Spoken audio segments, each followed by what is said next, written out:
OTB AM. With Gillette, we don't just play the game, we change it. Gillette, made of what matters. Right, we've got a very busy programme for you. It's 7:30 this morning. Jerry Gilroy and Shane Hannon in with you through all the way until 10 a.m. this morning. If you want to get involved, feel free to WhatsApp us 0879 180 180. Dr. Adrian McGoldrick is going to join us at around about 8:10 to talk to us about the cardiac complications of COVID-19. He had COVID himself. He's obviously a GP in and around the Curragh, Newbridge area, famous really as the doctor who revolutionised the care of jockeys over the last 3 or 4 decades, and has been in the vanguard of concussion treatments and new inventions in terms of the actual stuff that jockeys wear to try and protect them from falls and stuff, but actually now is retired from that role and is back just as a GP practicing and living and working, and has become an important voice over the course of the last week or so. So we'll speak to him around about 8:10. We'll tell you who to be supporting in the NBA playoffs as we hurtle towards the conclusion around about 8:45 this morning. Owen Sheehan has been sprinkling his magic dust on that whole thing. Alan Quinlan is going to join us properly back Mondays and Fridays, Rugby with Quinny. Ideally in studio at some point, sooner rather than later. We're nearly getting there, I think. And he's going to talk about the games this weekend, and just how quickly we can expect all the teams to start playing good quality rugby and what impact it might have for some silverware this year. Boxing at 9:10, it's a huge, huge weekend for Katie Taylor. There is every chance that Katie Taylor's unbeaten record as a professional comes to the end of the line against Delphine Pursoon on a Saturday night. So we'll get Ronan Mullen's thoughts on that. Miguel Delaney is going to join us from Lisbon to talk to us about what's going to happen in the Champions League final.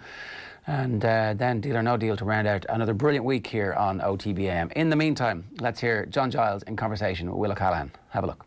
We're joined by Republic of Ireland legend Johnny Giles. Johnny, how are things? OK, Will. A lot to talk about in terms of the football over the last few weeks, but have you actually enjoyed this, John, having effectively 3 weeks of night-on-night football with the way things have worked out with the Europa League and Champions League? It's almost felt like we didn't get a European Championships this summer, but it's felt like a kind of a major tournament happening over the last few weeks. I enjoyed it, Will. Yeah, it was better than I expected it to be. I thought the tempo of the games were good, despite the fact there was no crowd there. And it's not easy for players, as we know. Well, I'm sure. I've never really played in front of a crowd or a non-crowd like that.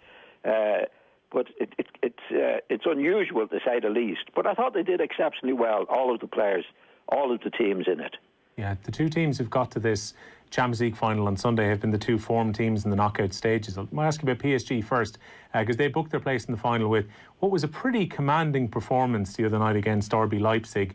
They got the job done pretty easily, booked their place into Sunday's final, and now after spending all of this money, John, PSG can finally look forward to a European Cup final for the first time. Yeah, it's a long time coming for them, Will, as we know, but unusual circumstances, but they've done their stuff. I think they deserve to be in the final. I know you were impressed by Neymar when we spoke last week. He got into positions but didn't quite score in the quarter-final. Again, in the semi-final, he was maybe unlucky with some of the chances that he created for himself. But I thought he was really good in that central free role. They moved Mbappe over to the wing to give him a bit of space. And I thought Neymar was very effective through the middle last week. Yeah, well, I must say, I've never been a fan of Neymar's, Will. I thought he was a bit of a showman, not really committed to the team. But I must say in these matches, he's surprised me in a very pleasant way. I think he's been absolutely brilliant. And you just mentioned it there. I mean, when he was playing for Barcelona, that was Suarez and Messi, he was playing more or less on the left wing. And when you're playing on the wing for whoever it is, on the right wing or left wing, you're dependent on other people to get the ball out to you. You can't do anything without the supply of the ball. Now that he's moved into the middle, actually, when you're in that position in the middle, you can go to any position, right or left, wherever you're capable of getting the ball, which he's done. And it's really freed him, in my opinion. Now, his attitude is a lot better, but I think that could be one of the main reasons. When he's getting it now, he's got time, got to be on the right side of the pitch, in the middle of the pitch, and he can beat players much better than I thought he could. So I thought the 2 matches he played, he had one match there, he got through, but missed two chances. But he made them for himself. His dribbling was brilliant, and he just didn't finish off. But in the last match there now he played again, was against Leipzig. he was very, very good again. So I thought Bayern Munich would run away with it, but I still think they'll win. Bayern Munich will, but if Neymar and Mbappe do the stuff, it could be a surprise. Yeah, I was just thinking, watching that semi-final and the way that Neymar played, when they got into a commanding position, PSG, they were making sure that they weren't going to let Leipzig back into it. And Neymar was more than happy to drift a little bit deeper, keep the ball, take a few touches, draw some fouls. He won the foul for the goal when Di Maria put it in for the header from Marquinhos. Neymar did a lot of good work away from the goal too. When he drifted, he actually was quite effective coming out the field too. Yeah. I didn't think he was as good at beating people as I've seen him in the last couple of matches, Will. But there again, the only time I've really seen him, has been on whether it be for Brazil or Barcelona when he was there, was playing more or less as a left winger. And you're restricted to do what's needed to be done with the ability he has. It's like putting Messi out in the right wing or the left wing, and he's dependent for the ball for people to get the ball out to him. He wouldn't be half the player, whereas Messi, again, is a genius, as we know. But he can drift in the middle of the field, go right or left, and he can't be marked quite as easily as being stuck on the right wing or left wing as Neymar has. So he's the coach. I think it's only this season that I've seen him do it. It's definitely been, I think, a masterstroke in putting him in that position. In other words, I think what he said to him, look, you've got a free roll. You go wherever the ball is, or wherever you're going to get the ball. And that's what he's done. But some of his dribbling down the middle of the pitch and beating players has been fantastic. Also, he has this opportunity, John. I know when he moved to Paris Saint-Germain back in 2016-17, they gave him a boatload of money to make the transfer to Paris, and that was obviously part of the motivation. But he said, without running Messi down in any way, that he wanted to be his own man and his own star. He felt he had to step out of Messi's shadow. If he can lead this PSG team to a Champions League final victory against Bayern Munich this weekend, Neymar will have gone a long way to have done that.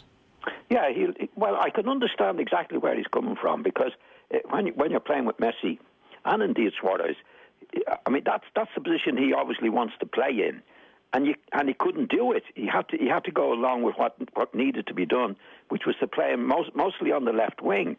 Now I never saw him playing down the middle before, Will, because he played in that position with Paris Saint-Germain as well. When he went there, he didn't play in a free role as Messi has.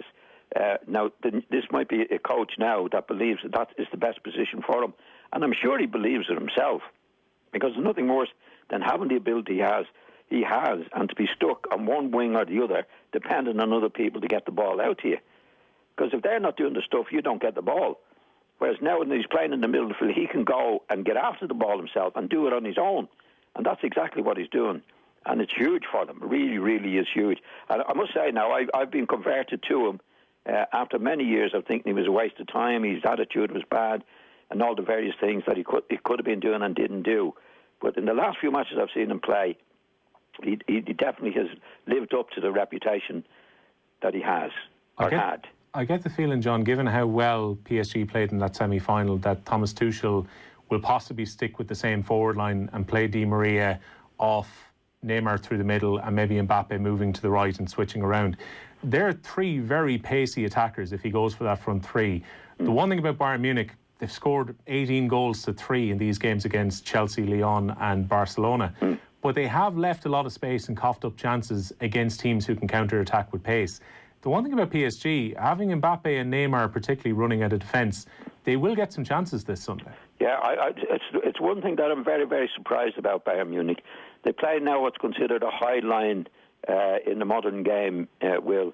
In my day, it was called the offside trap, and I think it's deadly. I mean, the other night, they could have lost 2 goals in the match against... who did they play? Lyon probably should have been 2 up, John. They missed 2 really good chances before Gnabry scored for Bayern. Yeah, and Memphis date to pay, wasn't it? And so I wrote the names down today. 2 players that were through. I mean, that was before they scored.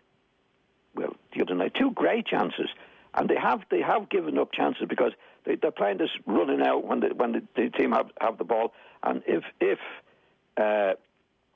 Neymar and these guys get at him, as you say, Mbappe, they could do it.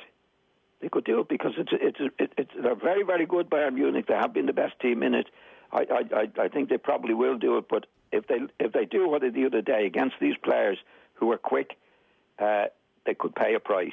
So we can watch out for that. Yeah, well, definitely. You know, I think they've been a really, really top team, Bayern Munich. They're great, but they have this fault. And actually, in the previous match as well, they lost a couple of chances that way. So it's. I can't understand why they're doing it. There's no need to do it, but they're playing this sort of offside trap that's allowing players to get through. And I think obviously Paris Saint-Germain will have watched them. The coach will have watched them, and they might take advantage of that. So they've got to be very, very careful. Yeah, really looking forward to seeing particularly the foot race that might happen if Mbappe runs against Alphonso Davies, two of the fastest players in Europe, potentially down that right-hand side of the PSG attack. John, when it comes to Bayern Munich, I mentioned Serge Gnabry, who scored that remarkable goal. It almost looked like Ian Robin when he would have played for Bayern Munich a few years ago. Serge Gnabry, formerly of Arsenal, formerly of West Brom, has been incredible this season. He put Spurs to the sword in the group stages of the competition. He scored 9 goals in 9 matches now in the Champions League, and 2 remarkable goals scored by him on the other night against Lyon as well. Very, very good. Like when you consider, it shows you what can happen in football, Will, because he was at Arsenal, as we know, he wasn't doing very well, and he went to Stoke with Tony Pulis. Oh, sorry, West Brom, I think it was it with Tony Pulis? Yeah, it was West Brom, yeah. And I think he got 12 minutes. I just read in the paper today, 12 minutes at the club, and Tony Pulis sent him back early to Arsenal. He was out, and he's supposed to be there for a season on loan. I mean, I don't know. I don't know how you can miss players like the ability that these players have. Okay, they might be having a bad time, but when you see the natural talent this fella has, he hasn't just got this overnight, Will. You know, he's always had this talent, but he's obviously, whatever it might be. But I think Tony Pulis or Arsenal should have been able to spot the talent that he had and work on it and get to him, get into his head, because he's a fantastic player, absolutely fantastic. I'd say Arsenal are kicking themselves because Serge Gnabry seems perfectly suited for the Premier League. He's fast, a good technical footballer. Arsenal will pay an awful lot of money to try and get him back now at this stage. 5 million seems to have been a huge mistake when they let him go. Yeah, it was a mistake. It was definitely a mistake. And it can happen in a club. It shouldn't happen. When you see somebody with his ability, sometimes lads don't settle down. They might be a bit lonely, homesick, all the various things, Will, that you have to look at their ability first and say, well, he has the ability. We have to go do whatever is possible to keep this lad and encourage him and give him a year, give him 2 years even, to bring it out in him, you know. And that obviously didn't happen. And I think Tony Pulis obviously was very harsh on him in terms of he got 12 minutes and didn't keep him, sent him back early. So he obviously didn't spot what I think could have been or should have been obvious with the players, because you get a lot of players with ability like he has, not playing well, not doing it, but they have it. And that's what good coaches and good managers, in my opinion, get the best out of them. And that didn't happen. Now, when he's gone to Germany, whoever looked after him there is getting the best out of him, that's for sure. Well, Robert Lewandowski, John, is on this remarkable season. He is the hot striker in Europe this year. He's the top scorer in the Champions League.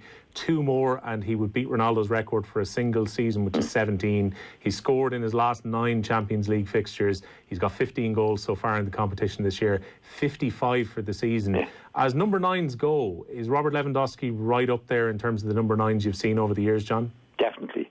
And I think he's got better in the last 12 months. Since the last time I saw him, he's got better, which the really top-class players do. I don't know what, he's about, 28, 29, 30 now? Yeah, he's getting on at this stage. But I think even when he was never the most pacey player anyway, but even when his pace is gone, a striker who has the brains can make good movement. They don't have to worry about pace. Yeah, well, I don't think his pace is, I don't think he's ever been particularly pacey. I think he's been pacey enough to get away from defenders. But what you find with those lads, you know, with players, 30 should be, in my opinion, the peak of their careers. They have the experience behind them. They have the will to do it. And I think what's happened there now, I don't know what goes on at Bayern Munich, but Hansi Flick is the manager, isn't he?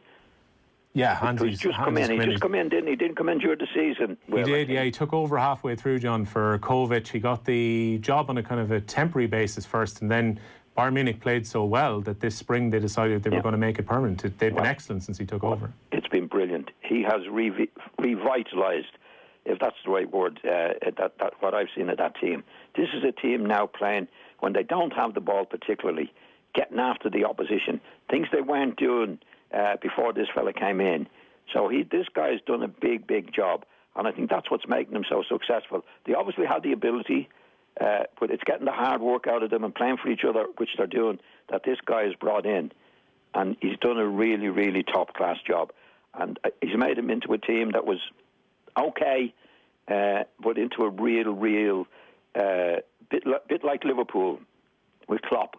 You know, when they haven't got the ball, everybody's working hard, they're working for each other, they're doing their stuff. So it's only this thing that I mentioned before, that the pulling out, coming out from the back was bad. But apart from everything else, apart from that, I think he's done everything else brilliantly. He's revitalised that team in a big way. It says a lot about managers as well, John, when they can come in and actually have an effect like that. Because it's not like Hansi Flick has made major changes in personnel and signed a whole load of players. No. He comes in midstream and he actually changes the philosophy of how they play back more towards how Bayern Munich were playing previously. I think this is the best Bayern Munich have been since they won the competition in 2013. Yeah. It shows remarkably what a difference a manager can actually make. Yeah, it's not so much having them playing in a different way. It's getting this... if football is made up of a million little things, well, you know, fellas say, should be getting back, it's not getting back. And if that goes through the team, then if you see one person doing it and they get away with it, then other people will do it. Now, I'm only making that as a minor point. Maybe fullbacks going on the overlap, getting the freedom to do it. It's like football is made up of a million different things. And it's not the way, this is the way we're going to play. You know, what he says is, in my opinion, when we have the ball, we'll be as constructive as we can. We haven't got it. Everybody is obliged to get it back. They're the basic things in football. And they're quite simple in many ways. But getting the players to do it is a different thing altogether. Because some managers get too complicated in what they want from the players. I've seen that happen a lot of times. But this guy, his attitude is, when we have the ball, and that's what I say most about them than anything else, like Manchester City at their best, getting the ball back, Liverpool at their best, getting the ball back when they have it. And then the players that can play, it doesn't stop them from playing. They actually help each other. You get a team spirit going, and that's what he's done. So when I saw Bayern Munich playing before, they weren't chasing the ball down like they should have been doing. And if one person's not doing it, then the next person won't do it. Then it goes right through the team. Where you get one to do it, you get everybody to do it. And that's what they've done. And when it comes to that attitude and application as well, John, we saw that with their opposition, Barcelona, last Friday. You know, Bayern Munich win the game 8-2. There's not a huge difference in terms of the quality of players on either side. But even when Bayern Munich were 3 and 4 goals up, they were still chasing back. They were still pressing. While Barcelona's midfielders and their wingers, and Messi was guilty of this too, just watched as Bayern Munich ran at them at different times. There was such a difference in the attitude of the two teams. Yeah, well, that's down to the coach. That's definitely where he's gone now with Barcelona, you know. And you could tell on the pitch that Messi, like we don't know what he's saying to the players or what he's saying to Messi or anybody else, but it's the approach. It's what is he concentrating on? He's probably concentrating on things that don't mean as much to the players as they should do. So it can get complicated of what he might be saying to Messi now. Instead of going up there, I want you to go over here, and saying that to various players, and players go, what's this all about? You know, I'm only saying what can happen. I don't know what happened to Barcelona, Will, but that's the type of thing that happens. Like the players say, this guy doesn't know what he's talking about. So you don't get a response from them, you know. And that's what I think. And he's out. He's out now. And Barcelona, to be fair, they're in a mess, Will. There's no doubt about that. There's a lot to be done. I see the Koeman has gone in now, but the next president, or well, somebody who appears to be the next president, I just wrote his name down, Victor Font. Yeah, it was Font. I think he said, John, that no matter what happens, he's hoping to win the elections, which have been pushed back to March of 2021. He said that even if Koeman was to win the treble with Barcelona next season, Xavi is his man, and he will sack Koeman with the first thing he does when he comes in. Yeah, well, that's nonsense. I mean, that's madness. You know? It's not just it's madness. I mean, say Koeman does do the treble, say he does get them going, and he's proven himself a big success. So this guy just gets rid of him because he doesn't. He thinks he knows better. I mean, it's madness. I mean, this is a new guy coming in. Koeman is only starting. I mean, the first thing he should be saying is, "Good luck to you. Keep going." and do the best you can, and keep it. If he wants Xavi there, keep it to himself. I mean, to make it public, it's incredible for the football club that Koeman's coming in as a new coach, and he's saying, no matter what you do, you're going next year if I have my way. It's absolute madness. Well, Barcelona are an absolute basket case. On that, John, if you're Lionel Messi and you've got to the point now where you're 33 this summer, you've probably got 2 or 3 seasons left at most at your very, very top level, you're possibly going to look to maybe retire in Argentina anyway for your last season or two. Do you stay, John, if you're Lionel Messi, and hang around for a rebuild for the next couple of years? Or if you're Leo Messi, would you look for a move away? In footballing terms, I think you'd have to give the new coach a chance, because we don't know what he's going to do. He might be very, very successful, and that's what he wants. I think there could be financial implications here. Now, I don't know. I read something, I don't know whether it's true or not, that if Lionel Messi finishes his contract with or his time with Barcelona, he gets about 50 million quid. Not bad. He's had 9 contract extensions, John, would you believe, in 15 years. So as much as we talk about Leo Messi's loyalty, Barcelona have always upped his wages consistently to make sure he stays. Yeah, and that I think that, well, it made sense to me as an incentive for him to stay, because there's no other good club are going to give him 50 million, I wouldn't think, just to sign for them. So their attitude is, you stay with us until you finish playing and you got a £50 million playoff. Whereas if he leaves, I would imagine, say in the summer, then he's going to lose out on the 50 million. John, I mentioned Man City just before we went to the break. Man City crashing out of Europe early again when it seemed they had a golden opportunity to get to a final this year. And I think a lot of the focus has to go back on Pep Guardiola here. He left his creative players on the bench. He puts young Garcia into defence for just the second ever Champions League start, and does so in the quarter-final of the Champions League. Yeah, I couldn't believe the team he picked, actually, Will, at all.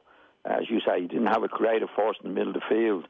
I mean, he had Bernard Silva out, David Silva, Foden, Mahrez, and he had, is it Gundogan? Is that how you pronounce his name? Yeah, he put Gundogan into midfield kind of as a holding player. And I can't understand it, John, because last year when Man City were excellent, everything went through David Silva, Bernardo Silva, and it freed up De Bruyne not to have to do everything in an attacking sense. And De Bruyne, until they shifted shape a little bit and he got the goal, was having to pick the ball up and had no players around him to actually keep the ball, retain possession. I couldn't believe that he left both Foden and David Silva on the bench. I couldn't, Will. I totally agree with you there.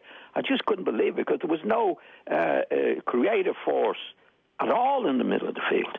I mean, I think Gundogan is hopeless. I don't know what he does. He doesn't score goals. He doesn't get tackles in. He doesn't make goals. He just got passes from A to B. And he just doing nothing, absolutely nothing. I couldn't believe the team he picked. I must be honest now, I've been a fan of Pep. I don't agree with everything he does, but he's been a very successful man. But I couldn't believe what he did there. So it's like City are in a bad place. Well, there's no doubt about that. You know, I mean, if you look back at the players, the great players, Aguero didn't play. I don't know if he's ever going to play as well again. Company, Fernandinho, David Silva, all gone. You know, that's at least four players that I've mentioned there that were great players for Manchester City. And so far, he definitely hasn't replaced them. So I think City have got a big job on their hands. Now, whether Pep is going to stay or not, we don't know. But if he stays, he's got an awful lot to do, Will. A lot to do. He'll be disappointed again. He hasn't got to a Champions League final since he's left Barcelona. And things seemed pretty well set up for him this year with the draw that they got, and especially when they knocked out Real Madrid. But I know you weren't convinced by City the week before. Even when they beat Real Madrid, they weren't all that impressive. It's interesting, though, within the game itself. I don't know, John, how Raheem Sterling scoops that ball over the bar rather than tapping it in. I can't understand why he went for power as opposed to just flicking it in. It wasn't so much going for power. It's just lack of concentration. Well, and in my opinion, now I've probably knocked a few over the bar myself like that, but you think it's so easy. That's what happens in football. Well, not just football, anything.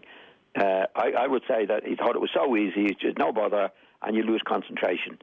And what I find playing football as I got older, the simpler the pass, the more you have to concentrate. Because if it's a simple pass, pass, you think, this is easy. And I always found I made it a part of my game. The simpler the pass I was going to make, the more I was going to concentrate on, because that's where you lose your concentration. And I think that's what he did. It was so easy, just get it, knock it in the back of the net, that's it. And the concentration's gone only for a split second. And it's enough. It's been an issue, though, for Raheem Sterling for a while, John. It's just, he's fantastic at getting into these positions. His movement puts him in behind defences so often. He gets in for one-on-ones. His composure, though, often lets him down in front of goal. It's probably just that one thing that's the difference between Raheem Sterling being a very, very good player and being an absolute elite top of Europe player. Yeah. Is if Raheem Sterling could finish, he'd be lethal. Well, it's funny you say that, though, Will. I mean, he scored over 20 goals this year. He scored over 100 goals for Manchester City. I was amazed. I started the stats the other day. Well, I know he scored a lot of goals this season, but if you look at his stats, you think he was a top-class goal scorer. I guess the argument would be if he could finish, he'd score twice that much. Well, I'm only making that point because normally when you're talking about a player like that, he scored about 4 or 5 goals a season. You know, if you look at average, look at record this season alone, at least 20 goals, maybe going up to 30 goals, which is fantastic considering that he's not considered. And I think he could be a better finisher myself. Don't get me wrong, but he'd be scoring a lot more goals than a lot of people think he has. Okay, well, that's where Man City are at. They probably have a bit of a rebuild. Their city rivals, Manchester United, John, went out. You were kind of predicting this could happen to them against Sevilla at the start of this week. And on Sunday night, Manchester United, I thought it was a pretty dead performance from them. I know they got the lead and Bruno Fernandes put them ahead. But after that, they seemed to really kind of lack energy in the second half. I don't think they've played well in this competition. Now, they had a bit, to be fair, the goalkeeper against them for Seville played really, really well, and they could have scored more goals than they did. But they shouldn't have conceded the goal that they scored. And again, that's a state of mind, but everything is a state of mind in football. But I think what happened there, they were so much on top, Will, that when Seville attacked them, I think it does happen with teams, with defenders particularly. In other words, we're on top, we should be scoring, we should be 3 up, and we're not. But there's no way this team is going to score. So you don't defend with the right attitude that you would have if the other team was a good team and you knew they could score at any time. Because if you look at the goal against Manchester United, there was 4 defenders in the box and 1 attacker. And in fact, Williams allowed the fella to cross the ball because the attitude is, well, there's no way these guys are going to score. That's when they do score. I couldn't believe it. I know Fernandes had a real go at Lindelof after the goal, but it goes right across him. He makes no attempt to try and cut it out or to try and get in the way. He almost got himself out of the way. And then Aaron Wan-Bissaka, who should have been covering it right back, that's right, just seemed to switch off. And it allowed Luke de Jong to walk in. That's the state of mind that happens in teams. That's what I'm trying to... I'm not explaining it very well. That when you're on top as much as they were and creating the chances that they do, the defenders, instead of thinking, right, we've got to be there all the time. Really, this is a dangerous team. They do switch off, and they think, well, this team that we're very unlucky not to be in front. So there's no way they're going to score. So William allows the cross to come across, and you got Maguire and Lindelof who go asleep really. And as you say, Wan-Bissaka gets out. He ran out to the penalty spot and allowed there was only one opponent in the box. That's where defenders switch off. Then Fernandes has a go at Lindelof, which is not right either. It didn't look good, John. It's one of those things you probably wait till the dressing room to have that argument. You don't, and even in the dressing room, it's the manager should be saying that. Do you know what I mean? Players can take too much on themselves, and he did that on the pitch as well, and everybody could see it. Do you know what I mean? And that shouldn't happen in a team. Because he could go next week and have a nightmare, Fernandes himself, maybe miss a penalty, miss a couple of chances. Does Lindelof go up to him and say, what the hell have you been doing? That's what breeds bad team spirit. You should keep your mouth shut in those situations until you go into the dressing room. Then you maybe have a bit of a go, but even then it's not up to you to have a go. It's up to the manager to say, look, you made a mess of that there. You should have done this or you should have done that. It looks terrible on the pitch. When one player, a colleague, gets onto another colleague, because nobody should know about that. OTB AM on OTB Sports Radio, Ireland's first and only sports radio station. They spoke about your arm not being down beside your side. I mean, this is not Irish dancing. OTB Sports Radio. Basketball would have been my main game. The brand new sports radio station from Off the Ball. That's my point. Don't play for us if you're a proud Englishman. Live 24/7 on the OTB Sports app. Alexa. You have a whole new world of possibilities. Now available on otbsports.com. This is OTB Sports Radio. Into sports. 20 yards out, Ursh to shoot, Johnson! Oh, what a goal from Fabinho! Wow! Then get into the all-new OTB Sports app. I think when he apologises to me, I probably will say hello to him, yeah. No. Videos, sports news, live scores, interviews. If Fabregas is going to come up to me in the street and give me some of the mouth that he would have given me on a football pitch, what do we get a slap? Plus exclusive content on the OTB Podcast Network. The biggest names in sports. Ready when you are. Search OTB Sports on your app store and download it now. OTB AM. With Gillette, we don't just play the game, we change it. Gillette, made of what matters. Sometimes the news comes at you so thick and fast, you've no idea where to start. Beyond saying a very good morning to you, you're welcome along. It's great to have you with us as part of this journey today into I don't know where we're going, because I'm not sure anybody knows where we're going. It's 8:01, just about to turn 2 minutes past 8 this morning, this Friday morning here on OTB AM. It's Ger Gilroy and Shane Hannon with you. Shane, good morning to you. How are you? Morning, Ger. Keeping well, and yourself? Yeah, I'm good. We all still have our jobs, unlike the poison chalice that is the position as Minister for Agriculture, because we're looking for our third Minister for Agriculture in the space of a month. Yeah, it's constant, the news cycle with this government. But I saw someone tweeting last night that Fianna Fáil, Fine Gael and the Greens have finally united the nation. Not in a good way, but at least they've done that. But yeah, what a hill to die on. A golf society dinner. I mean, you could go out in a lot more exciting circumstances than that. The only thing more boring than a golf society dinner are rice cakes, and it's a close one at that. So it's a strange one. But yeah, the news has come in the last 10 minutes or so that Derek O'Leary is gone. So Mayo don't have their TD anymore. Their cabinet minister, so the defence of like having a partitioned room. I mean, I was looking forward to a couple of days of people kind of saying, listen, you know, there was 30 in that room and there was 40 in that room. That's less than 50, and they're separate rooms and they're separate functions. My favourite response to that was, oh, you can have a house party and have 6 people in every room then. It's like, oh, yeah, okay. I mean, you know, one of those big country houses could have like many people wandering in and out of the rooms, and we'd all be grand with that. But, I mean, look, I'm astounded that I'm genuinely shocked that somebody has resigned as quickly as they have done. There's normally a week of like biting and bitching and moaning and whining and pissing about to try and keep your job. But in this case, it was like so egregious. I was expecting today's news cycle to be entirely situated around will he, won't he resign, and I think he had been lined up to do a couple of morning breakfast interviews on radio this morning, Derek O'Leary, and pulled out of those, which was clearly the sign that something wasn't right in paradise. And look, the attention's going to turn now to everyone else who's in that room who holds public office. I know the EU Commissioner Phil Hogan was there, Fine Gael senators were there, so the focus will now turn. But forget trampolines. Golf society dinners are clearly an inherently risky thing to do. Oh man, Stephen Donnelly is like, good man, O'Leary. I always loved you, buddy. You were always my friend. Mwah, good man. Yeah. Like, now, does that mean we can all go back to remembering Stephen Donnelly because this O'Leary thing has happened so quickly, and it'd be like, because we shouldn't forget that. I mean, it seems like it was so long ago at this point.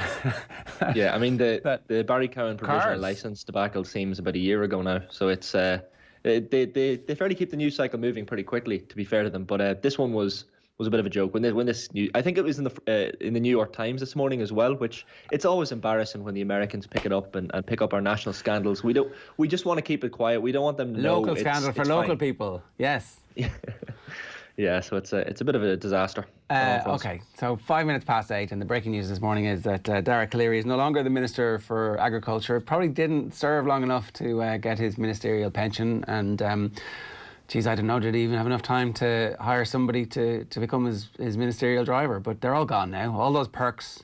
And poor Mayo, once again, having had basically the entire government for the best part of a decade, they now have nothing to look forward to except perhaps Sam Maguire this year. We'll talk a little bit of football a little bit later on as well. If you want to get involved in the conversation this morning, 0879 180 180. We've long held the view that there's going to be some issues for Stephen Kenny around the perception from the former Ireland players, and then maybe perception is reality, because a bunch of Ireland players played under Brian Kerr, and there's a debate about how well that team functioned under Kerr, and that part of the issue may or may not have been the fact that Kerr hadn't managed in England, and so therefore was an unknown quantity to a lot of them. You know, we've had various people talking about this in the past, and whether or not it's going to be an issue for Stephen Kenny. It has definitely bubbled up in conversations that we would have had with Kevin Kilban and Gary Breen about, hey, there's definitely going to be a period where people are like sussing out who is this manager and does he know his stuff. Now obviously he's beefed up his backroom team to the point where very familiar faces are part of it. So last night Jason McAteer, as part of our Pepsi and Doritos Roadshow, was talking about concerns around Stephen Kenny's managerial pedigree. He talked about the underwhelming recollection of playing under Brian Kerr and how that doesn't help. And then a lot of people responded to that, obviously. Not having this argument at all. Look at Julian Nagelsmann at Leipzig, the job he did at Hoffenheim before that. Thomas Tuchel went up through the ranks also. Stephen Kenny has been incredibly successful over the last 6 years at Dundalk and the Ireland under-21s. He deserves this. I don't think anybody doubts that he deserves it. It's just saying that this is going to be something that he needs to A, be aware of, and B, overcome, because it turns out professional footballers probably aren't paying that much attention to the exploits of the under-21 team or Dundalk in European football or in the League of Ireland. Is this something that we need to be worried about, Shane?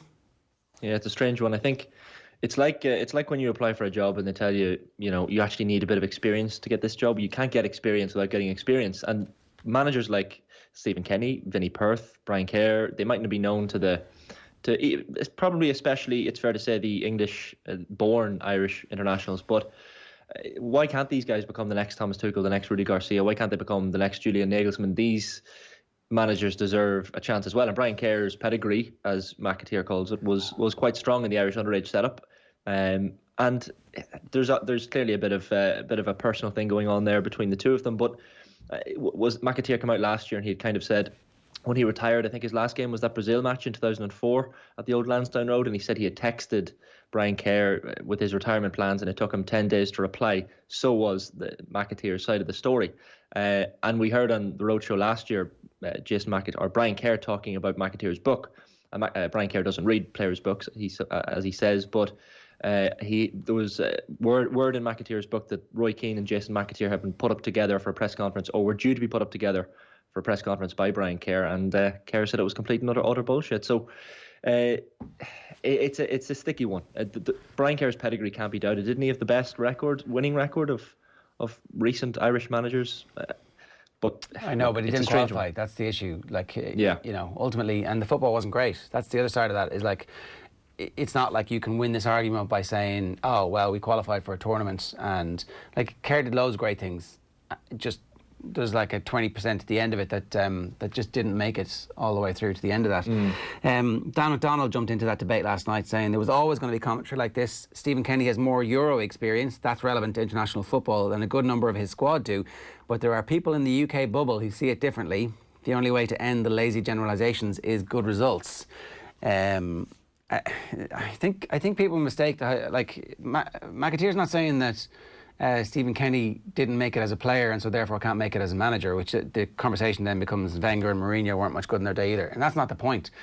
I think, the examples of Nagelsmann and Tuchel is that they're in a system, and the top of that system is Bayern Munich and the national team.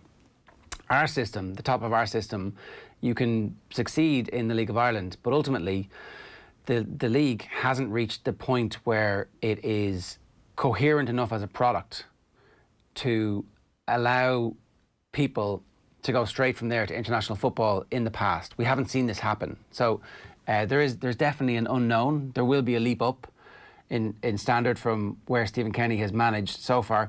But at the same time, like, we have to build this pathway, because otherwise what's the point in having a league, and what's the point in having an international under-21 team? Like, this is our system. He's worked within our system, and we're hoping that the system leads to a point where we can actually use our system as opposed to parachuting in a manager and paying way over the odds, because everybody thinks, well, look, it's not the most glamorous job in the world, so we're going to have to pay you $1 million a year or $2 million a year, when that's not a sustainable model. Yeah, and I think, like you mentioned, just because there's no precedent of League of Ireland managers managing the international team at a senior level doesn't mean it won't be a success. And I think... Well, since Charlton, obviously. Before that, there was nothing but that. Since Jack Charlton brought success to the team and brought us to a World Cup quarter-final, since then, when we've tried somebody who's come from this, the view in that one campaign was that it was not a success. A second campaign might have righted all of this, and Brian Kerr could still be the Ireland manager if he'd had a second campaign. Who knows what would have happened? Yeah, and look, the thing that bit me really from McAteer's comments was probably the direct comparison between Brian Kerr and Stephen Kenny. They are different personalities, they're different people, and they will be different managers. And McAteer was saying last night, he said it's a pretty big ask from a guy who has only really managed League of Ireland teams and a team in Scotland. So that doesn't necessarily mean that Stephen Kenny won't be a success. And if there are players in that dressing room who don't know who he is or don't know his pedigree, then they will get to know him if he starts bringing success. And I mean, Jason was talking about Brian Kerr's training methods as well. He says, I found his training, and I'm sure this will make headlines, I found his training very basic. I thought the way he went about managing the squad was quite basic, and I was a little bit bewildered about some of the things he wanted to do. So he clearly saw some issues with the ways in which Brian Kerr managed the team, but that was his personal view, and there's no reason why Stephen Kenny will be anything close to what Brian Kerr was as a manager. No, and look, again, one man's perception is different from the same river is never the same. Everybody sees things differently. Like Chris Hughton was obviously the coach who I suspect was designing a lot of those training sessions at that time, because he was the Ireland coach, and this was at the peak of Chris Hughton as a brilliant coach. Is he going to make it as a manager? Because he'd obviously already been at Spurs for a long period of time, I think, at that stage. So it's kind of a criticism of Hughton as well as anything. And look, that's a long-running feud that the two lads have. So, but certainly, I don't think this is the only person who has that viewpoint. Like, there has been scepticism. Certainly when at the end of the Mick era, and we had a good conversation with Gary Breen about it. And it's important that these views get aired, because otherwise, Stephen Kenny doesn't know that there's a potential for this to be the case down the line. And you get in early, you address it, you talk to people. Is this going to be an issue? Because if it is, well, really, you're not going to be part of the squad, and I'm not going to trust you if you don't trust me. So building trust is going to be something that he has to do pretty quickly. His first squad is going to be announced on Monday. Nathan Murphy's going to be covering that for us, so we'll keep a close eye on that. But if anybody has any views on this, 087 180 180 is the number to get in touch with. 087 180 180 is the WhatsApp number.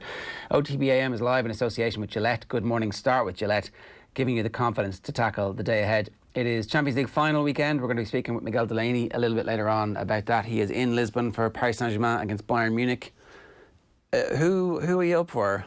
Who do you want to win this? Like the rest of the world, I think it's Bayern Munich. And we'll probably get into sports washing a bit with Miguel Delaney a little later on, but it leaves a bit of a sour taste in the mouth when you see that the Emir of Qatar is going to the Champions League final to support his Paris Saint-Germain team. But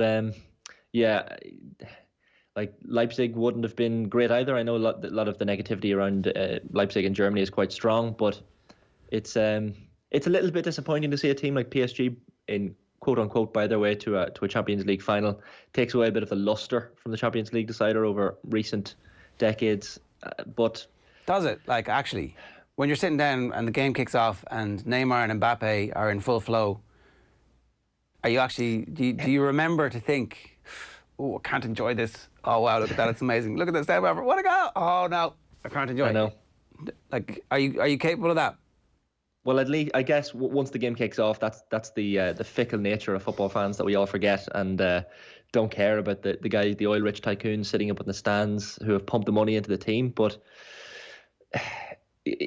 certainly in advance of the match, it leaves a bit of a sour taste, and it should be a decent game. If we focus only on the football, Bayern Munich are extraordinary. I know Kenny was talking about their right-hand side being their only weakness during the week, but I don't see that team as having any weakness. They could win in the next couple Champions Leagues if they keep performing to the way they are, especially the likes of Robert Lewandowski. It should be a cracking final, and the no crowd element to a Champions League final is going to be really strange. But I guess we've got a little bit used to it by this stage. But it's a strange Champions League vibe I think, heading into this one on Sunday. Okay, Miguel is going to join us in about an hour's time. We're also going to talk about the restart of rugby with Alan Quinlan a little bit later on. Everybody looking forward to Leinster Munster again at a very quiet and eerie Aviva, but actually there are loads of initiatives planned for videos from fans to be played, and for it's going to be interesting to see what initiatives they've come up with, so I can't wait to actually see what happens with that.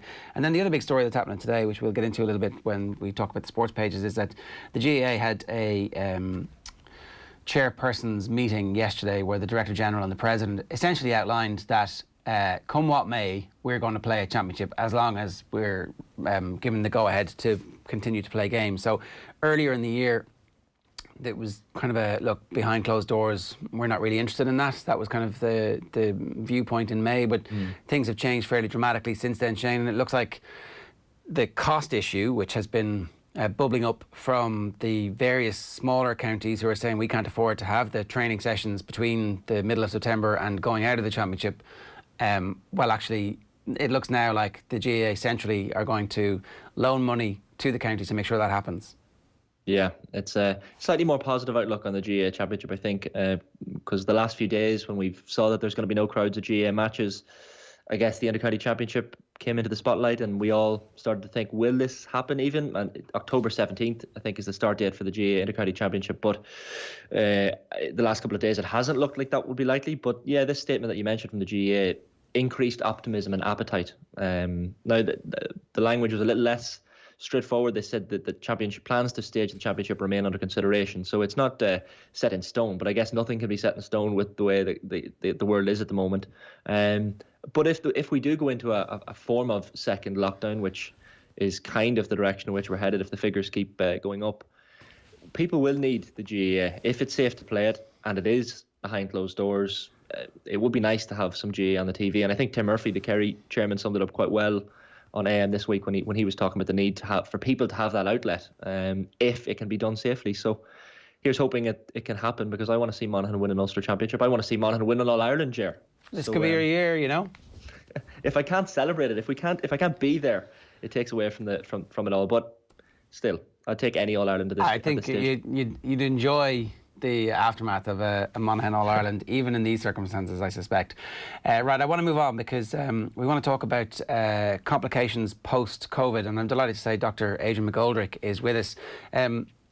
Dr. McGoldrick, good morning to you. Normally we're talking about horse racing on Friday Night Racing with you, but it's been an interesting week in terms of your own public utterances. You shared an article from the New York Times which talked about the potential complications for people who've had COVID and heart difficulties that they might suffer, and particularly this is something that has essentially had a massive impact on college football in America and on American society, and then subsequently revealed that you had some post-COVID complications yourself. Yes, Ger. I had myself swabbed for COVID last May, as I had 3 patients in a nursing home positive with COVID. I was basically asymptomatic. Some very mild symptoms, but at the time I would have put them down to actually fatigue from working in the garden, because that was the time of the very good weather. But I isolated for 14 days, went back to work. I did have a spinal operation in the interim. I popped a disc and had to have a spinal fixation, but I came home after 4 days, went back in and working remotely in the practice for 5 weeks and felt absolutely fine, but eventually returned to practice 6 weeks ago, lasted 4 half days and literally could not get out of bed with profound fatigue. Spent 3 days in bed, went back to work the following week, again lasted 4 half days, and again just this most profound fatigue, which is literally indescribable. Literally hadn't the energy to lift my hand to pick up a phone. So my partner, Bernard Healy, rightly so, we both agreed that I should take some time out. I was still trying to cover some race meetings I was committed to, but I found even after a race meeting, which is not very physically stressful, I just hasn't been of late, thankfully. Not too many followers, so I'd be mainly just sitting in the ambulance, walking as little as possible. But even after that, I'd end up in bed for a day or two. So having assisted again with Jennifer Pugh, Jennifer Sicknover as Senior Medical Officer, and with Bernard, I decided I definitely should go for further investigations. So I was admitted to the Beacon last Tuesday week. And all my bloods have been repeatedly normal in the surgery, repeatedly normal in the hospital. Although, I mean, there are some outstanding, more detailed tests. But the one thing that did turn up was that on the cardiac MRI, I had myocarditis. Now, the only common denominator was the positive COVID test 3 months previously, and fit in with the timescale of other post-COVID myocarditis. Potentially, there may be some other cause which we haven't found, but as I say, the only common denominator was the COVID. And certainly reading other articles I've read on post-COVID myocarditis, and my cardiologist felt it was the most likely option as well, Dr. Robert Kelly at the Beacon. So the reason I decided to tweet was more to put a warning out to people who would, because I think we're beginning to get a little bit lackadaisical about COVID. We were very good at the beginning in our observations of our social distancing, our wearing of masks, our hand washing. I think some of the younger people are of the notion that COVID is only a disease of older people, or at least complications are only a problem for older people. I was trying to get the message out. This disease should be avoided at all costs because there's nobody is safe from it. As you mentioned, that article in the New York Times last Monday week mentioned about college football in America being decimated by it. It also gave the human cost of it in the effects it's having on young people very, very vividly. Not everybody possibly would have had a chance to read that article. But then in relation to that study from Germany, which looked at a cohort of 100 people who either were asymptomatic or mildly symptomatic, but had made a full recovery with a mean age of 45. And 3 months later, 79% had heart problems, literally 60% with myocarditis. And so really that was my message. Look, be very, very aware of this disease. This is lethal. This is something, I'm 40 years in general practice. I've never seen anything next or near like it. It's a highly dangerous, a highly lethal virus. We must keep up our vigilance. I think the Irish people as a whole, as I said before, with very good public health advice and government following that advice, we've done a super job, but we must just keep this vigilance up for the foreseeable future. You made the point as well, subsequent to tweeting out the article and then tweeting out your own story, seeing the response to my tweet about myocarditis post-COVID, I would plead with the National Treatment Purchase Fund to provide cardiac MRI to all public patients with any COVID symptoms. Is this... Yes, because go on, sorry. The reason I said that is that I'm one of the lucky people to have private insurance. I did an echocardiograph, which was an echocardiograph which is normal, would normally be diagnostic of heart disease. The only test with me which showed up that I had myocarditis was a cardiac MRI.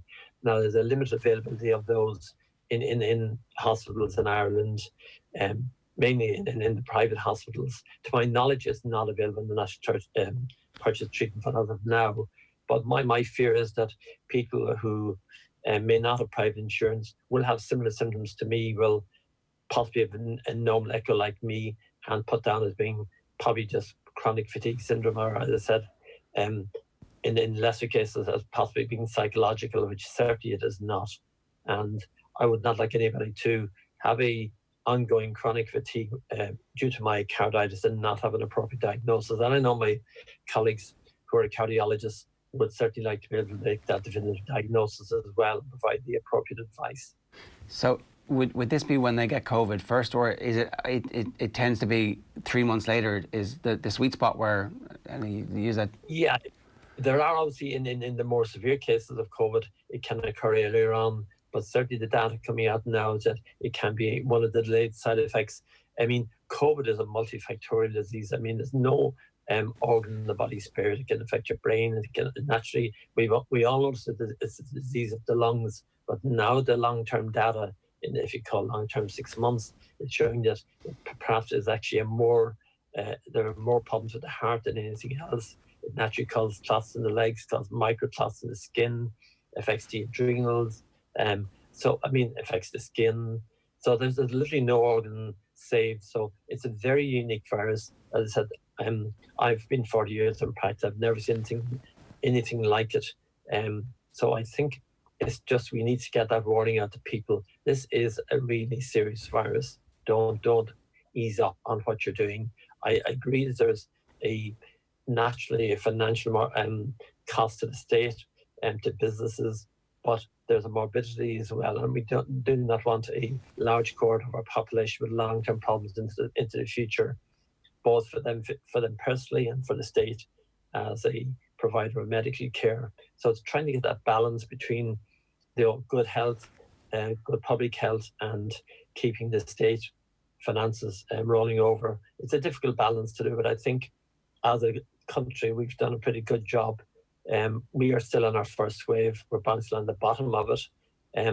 Many countries in Europe are back in their second waves. Hong Kong's in its third wave. So I think as a people we've done an amazing job. And my just reason was to just try and encourage people, please continue to observe all the norms we've been asked to do. I've one last question before you just bring in Shane on this. We don't really know about the long-term impact of the kids who get this just yet. So a lot of parents are concerned about sending their kids back into the school environment. Earlier in this, they were super spreaders, and then it was like, actually, it has no impact on them, so it'll be grand. But, you know, if we're only beginning to get to grips with the fact that 3 months later, adults are suffering fairly significant heart issues, this might be an issue for kids as well. Again, it's too early. I mean, the initial data would show that certainly under 10, they're highly unlikely to have any symptoms. Although, I mean, we know that earlier this week we had 4 children in Crumlin with it. But under 10, there doesn't appear to be a significant, there's a morbidity, very small morbidity with it. Over 10, there's a higher risk. There definitely are carriers, but they do seem to be more resilient, certainly. So I think, again, this is part of this balance we're trying to achieve. I personally would support the return of children to school. I've got 2 grandchildren here in Ireland who are going back to school the week after next. I would fully support that with the appropriate public health guidelines. So I think it's all part of this balance of health and what's good for the people and for the state. So I would personally support the reopening of schools with the appropriate criteria in place. Adrian, for people who may not have heard of myocarditis, and I know, you know, I've seen on Twitter you're talking about how you would have worked 16-hour days, and there are days now where you can barely get out of bed. But how would you describe the condition of myocarditis for people who maybe haven't heard of it, and especially for the benefit of people who are maybe not wearing masks or still going out to parties or house parties? What's the condition like on a bad day for you? Well, what myocarditis is actually an inflammation of the heart muscle. So the heart muscle is not basically up to the job. I mean, as I said, I would work 16, 18-hour days and literally wouldn't take a feather out of me. When I was at my worst a month ago, I physically could not get out of the bed. I would literally prefer to have curled up and died. I felt so miserable. I mean, I could not believe how fatigued I could be. I literally could not lift myself up in the pillow. I just would not wish it on anybody. The fatigue is just so profound. As I said, I'm up early this morning for this reason. Up until today, I would not be getting out of bed until 12 o'clock because I've been advised to try and get 8 to 10 hours to 12 hours sleep where possible, or at least rest. And the only treatment for this is resting the heart in the hope that the muscle will settle itself. So there's no medical management for it, and that is the problem. And the other risk, again, is if you don't follow that advice and do overexert yourself, there is a possibility of getting an arrhythmia or an irregular heart rate, which could cause your heart to stop. So this is not something to be sniffed at. It's something you do need to follow very good medical advice and do what you're told. Adrian, one of the things that really struck me from that New York Times piece that we referenced that you tweeted out was one of the stats that since February, nearly 25,000 more Americans have died of heart disease compared with the same period last year. And I know the American Heart Association have their Don't Die of Doubt campaign. Surely some of those deaths are down to this myocarditis, but others are down to the fact that people aren't going to the hospital anymore because they don't feel safe doing so. So what would you say to those people who maybe are putting off their hospital appointments? No. It was across all causes of heart disease. And we definitely, I know it in my own practice from speaking with Bernard, who's my partner, speaking with other colleagues, people are putting off going for checkups, be it for heart disease, obviously, which is potentially lethal, for diabetes, for all the other diseases. We know that the diagnosis of cancer has fallen by over 50%. during this COVID, and that's simply because people are putting it off. I would plead with people, with anybody out there who's feeling unwell. General practice are actually very safe places to go because we're working under very strict hygiene criteria. They're absolutely safe places to go, and I would plead with people, do contact your GP if you have symptoms, and please follow up on your chronic disease, be it heart disease, diabetes, etc. Adrian, I'm sure you would have had a couple of months there, possibly with maybe very few or little to none positive diagnoses for COVID-19. And I'd seen you mention that you'd had a few even in the last week or two. So are you concerned people aren't taking public health advice seriously enough? I know you're based in Newbridge as well, so Kildare still on lockdown. Yeah. So what's the general vibe down there? Are people taking it seriously? The vast majority are. I haven't been out very much, quite obviously, but I know chatting with Anne, my wife, while out shopping, again, there's still a minority who are not wearing masks. We're still seeing people not social distancing. Yeah, we have definitely had a spike in Kildare. Vast majority, as you know, within meat processing plants. But I've had 3 patients in my own practice positive last weekend.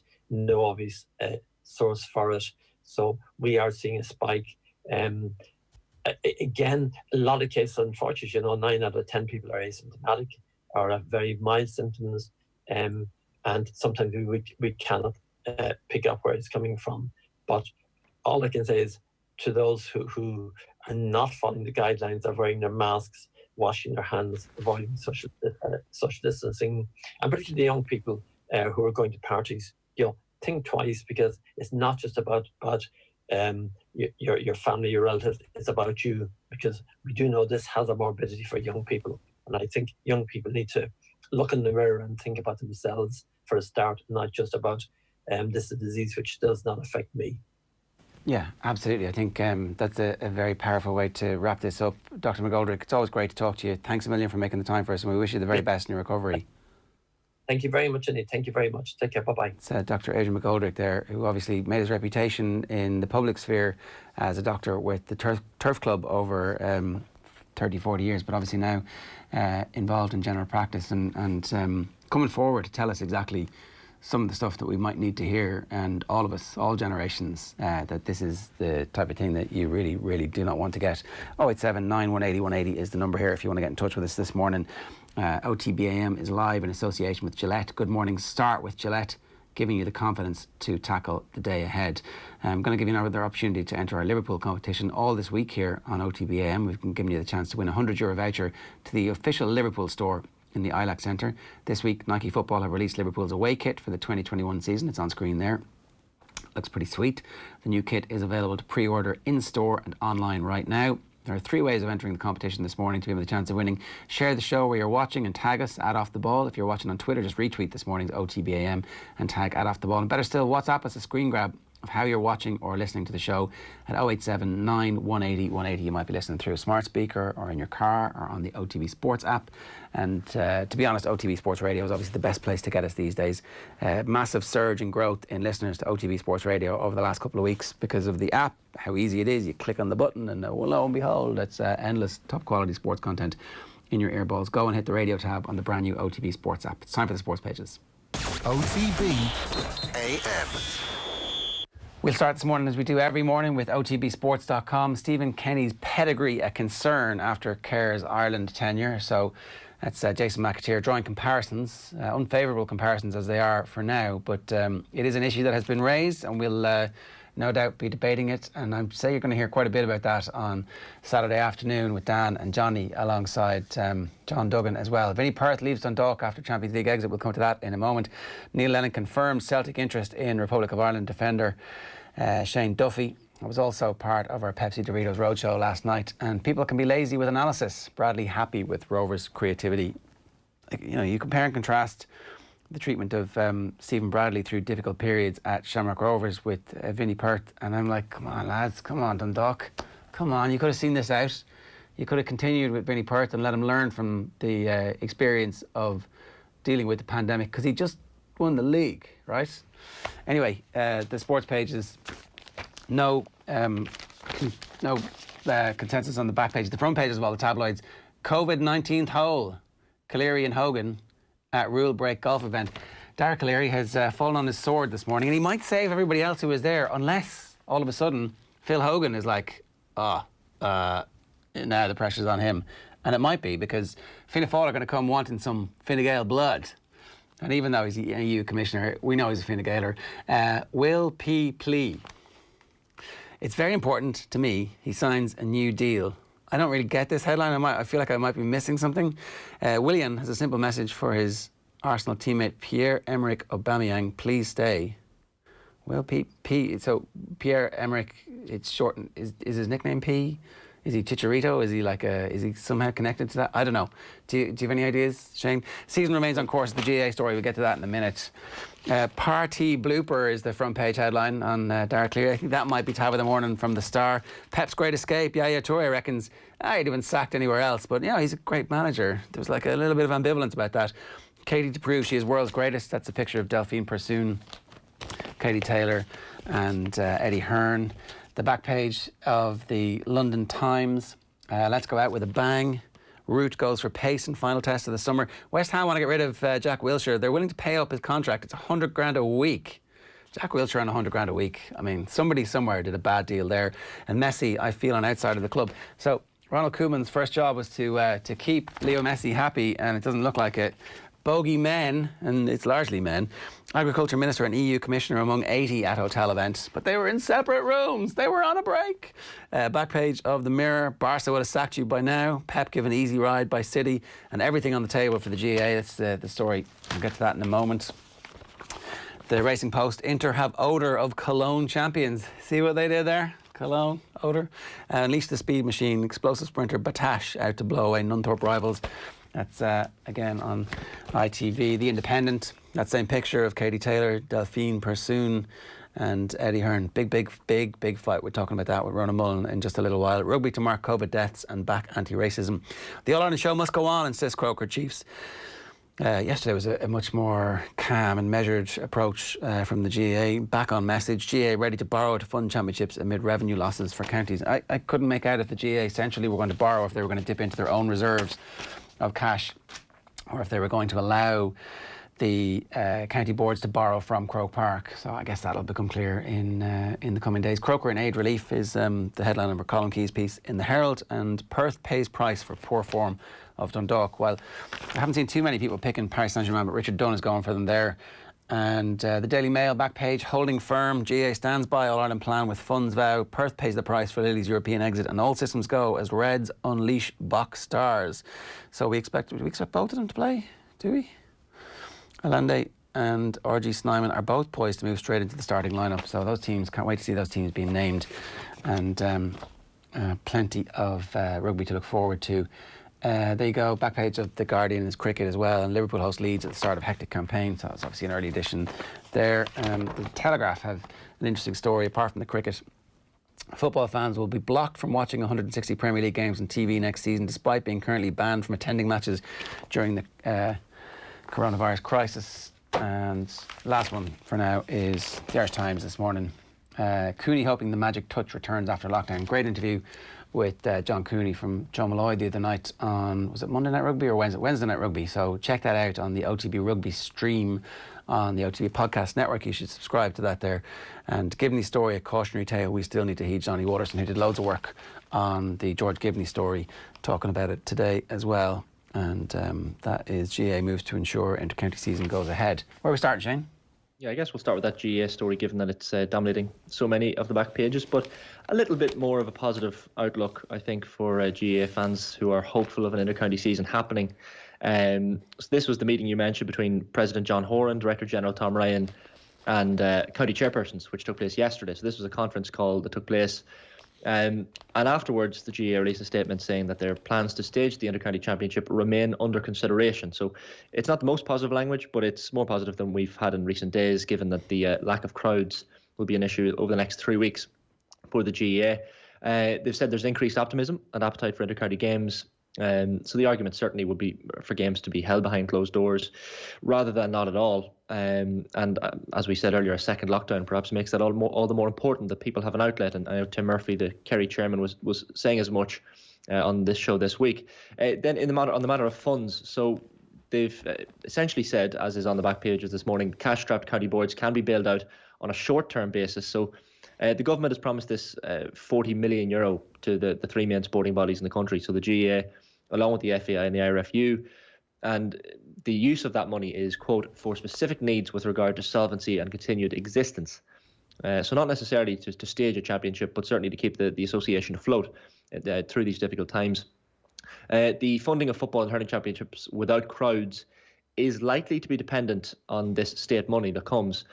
Tom Ryan at that meeting that we mentioned yesterday, Ger, said that centrally sourced borrowings, as you said, will be available to county committees at the earliest opportunity before the state funding itself comes on stream. So it remains to be seen where that money will come from, but at least it will be offered to county boards. Then Croke Park themselves will oversee team budgets for each county, so ahead of the resumption of training on September 14th. That's interesting. That's interesting. Yeah, it's an interesting one. And we had the Carlo story a couple of weeks ago where they were expecting losses. Was it between 400 and 500,000 euro, I think, due to the loss of gate revenue. So it's a fairly big issue, and one which a lot of county boards will be looking on very, very cautiously indeed, but with a little bit more optimism for an inter-county season. One thing that kind of came out of that meeting yesterday that really dipped under the radar was that they suspect 3 counties of still training in advance of the September 14th date. So I saw this hidden on like paragraph 10 or something, and I was like, clearly we don't know who these 3 counties are. 3 counties still training away, and the trouble is, if 3 counties are training away, and if you hear about that, what are you going to do? You going to go training? Well, the remaining counties are going to say, well, those 3 counties have a head start on the rest of us, so it's unfair an unfair advantage. Yeah. So it's an interesting one, but September 14th is not too far away, but it's still a long way off when you consider that those counties they're not just dipping into training a couple of days before September 14th. They are literally throwing a big middle finger at the advice for September 14th and just going, you know what, screw that, we're going to go training straight away. So that's a bit of a worry. And I think a lot of people would love to know who those 3 counties are. And that's the 3 counties that we know of course. And the other key meeting that took place this week in relation to the GEA was the fixtures calendar task force, so that they reconvened on Wednesday night to discuss their ongoing matters, and this edition of a split season model that looks likely to be put forward to as a motion for Congress in 2021. And we saw recently it had GPA and CPA support, and possibly some support within the GEA as well. So more positive outlook from the GEA this week. Yeah, so the Sean Moran's piece has news of a briefing that was sent to players by the GPA, and in a separate meeting, this is in quotes, in a separate meeting last night with the GAA's COVID-19 Advisory Committee, it was clear there's a positive will within the GAA to complete both the club and inter-county season successfully. The risk remains due to the dynamic nature of the situation we face that this could change based on public health advice. Our job is to ensure that the health and safety of players are not compromised to a level of undue risk. So GPA saying, as far as we understand, all systems go for an inter-county championship, and this is a kind of separate. They're obviously at the COVID-19 GA Advisory Committee, and then they also say that their proposal on the split season had been presented to the Fixtures Calendar Review Task Force on Wednesday night, and there was broad support for the proposal and for the split season model. So I think like the last 3 days has been groundswell of support for split season as presented by the GPA to the Fixtures Review. The GAA taking over team expenses centrally, that's really interesting. That's a massive shift.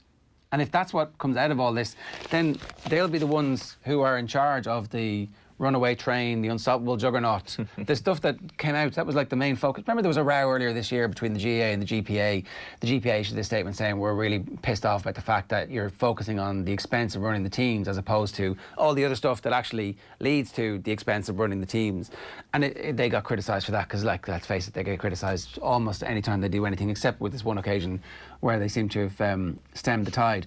But now all of a sudden it's going to be the GA themselves who are in charge of that. And if that's the model into the future, that's not a bad thing. Like, they have the expertise, they have the finance, they have the financial power to be able to go into counties and say, right, any money that gets spent on the inter-county setup runs through this office, and that office is controlled by Croke Park. So you could have one person doing 5 or 6 counties. Doesn't that make it fascinating? Doesn't it? Suddenly the expenses for managers travelling is like actually legitimately the expenses, or else they're getting paid completely under the counter in cash by a third party. And like, I mean, that's obviously happening. We know that is happening in various counties. And then it becomes a matter for revenue. Like, But you begin to rein things in, and they're clearly not wasting the opportunity of the crisis. Yeah, the breakdown per county is going to be very, very interesting, and how they actually come to those figures. I'd like to see their maths on that as well. And Paul Flynn was talking about competitive balance on this show not that long ago, and could it be the former Dublin footballer who proposes? He's proposing competitive balance within the GAA and learning from the Aussie rules in that regard. But if Dublin don't get the lion's share of money that they probably currently get in terms of sponsorship, we could see a tighter GAA championship, which we all want to see. And I know you've been always pushing for Dublin to be split in two, so maybe we don't need to. Don't misquote me. 4. Split it in 4. Let's go. Come on. North, south, east and west. Well. Yeah. Why not? Come on. I mean, in terms of population, it makes the most sense. I don't think it's going to happen, to be honest. So part of that is facetious trolling. But actually, look at the population. Why? When you think about it, why are we locking down counties on the basis of county borders? We inherited the county system from 800 years ago, and it might not serve us. It might not be the best way to think about how we live and breathe in this country, is it? Yeah, the per capita thing then comes in, and I've always spoken about how Monaghan is the most impressive team per capita, and maybe that argument will be thrown out the window if someone like West Dublin or East Dublin comes in and takes over. So the Westies, yeah. So who knows? It's an interesting time for the GAA. The next couple of months will tell all. The branding looks after itself. Okay, what time? 8:47 here this morning on OTB AM, live in association with Gillette. Good morning. Start with Gillette, giving you the confidence to tackle the day ahead. Pack show still to come. Rugby up next with Alan Quinlan on Skype. But first, we're in the midst of the NBA playoffs, and there's only one team we're following here on OTB AM. So I've been a lifelong Brooklyn Nets fan for 3 hours now, and boy have I got used to the mediocrity. Here's why you should join me on this hype train for the NBA playoffs. The Brooklyn Nets are a sports franchise that is known all around the world. They're famous for many, many reasons. One of those reasons is that Jay-Z used to be a part owner of the franchise. That is the only reason. If you are supporting the Brooklyn Nets, there is only one statistic that matters, and it is as follows. The Brooklyn Nets are not the New York Knicks. So you may be thinking that the best time to start supporting the Nets is next season, but I'm talking about the here and the now. The hype train is leaving right now. Sure, they may be missing 2 of their best players, but with Kevin Durant not on the side, they now have 0 players in the team who are likely to set up fake Twitter accounts to tweet themselves. And with Kyrie Irving sidelined, it means that at least 90% of their players in the bubble believe the earth is round. The Nets are a franchise that may not have won any NBA championships, but they do have an extremely rich history of producing mascots. Take Duncan the Dragon, who was the team's mascot when the team was based in New Jersey. The reason Duncan the Dragon existed is that instead of the Nets, team management wanted to call the franchise the New Jersey Swamp Dragons. Other than the fact that Swamp Dragons sounds like the name of an amateur Quidditch team, I'm not quite sure why that name didn't catch on. But the Dragon theme was kept and Duncan was born. But Duncan the Dragon was eventually axed and the franchise replaced him with Sly the Silver Fox. Now, as you know, I'm as big a fan of the Nets as anybody else on this planet. But if my GM decided to downgrade a dragon to a fox, I would immediately question that manager's ability to do his job correctly. Nevertheless, Sly took over as mascot, did a pretty good job.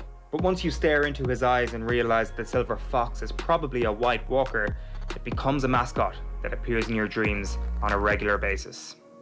Unfortunately, when the team moved to Brooklyn, Sly the Silver Fox was put down, and nowadays the mascot has faded into obscurity, to the point where if you Google his name, all you get are Daily Mail stories about how Sylvester Stallone now has grey hair. But with a brand new location in Brooklyn came a brand new hero. Brooklynite was created and literally made into a comic book hero who saved the Nets from their basketballing slumber, bringing supporters to their feet with a remarkable propensity for lighting himself on fire, which obviously meant that pretty much all those dunks are uncontested. A hugely impressive figure in that comic book, I'm sure you'll agree. But in real life, well, he looked more like something ready to fight in Robot Wars. From the beating heart of your Brooklyn, forged from the same steel and stone as your battleground, he's your hunger for a team to call your own. He's your passion given form, here to defend Brooklyn. He's the Brooklyn Knight!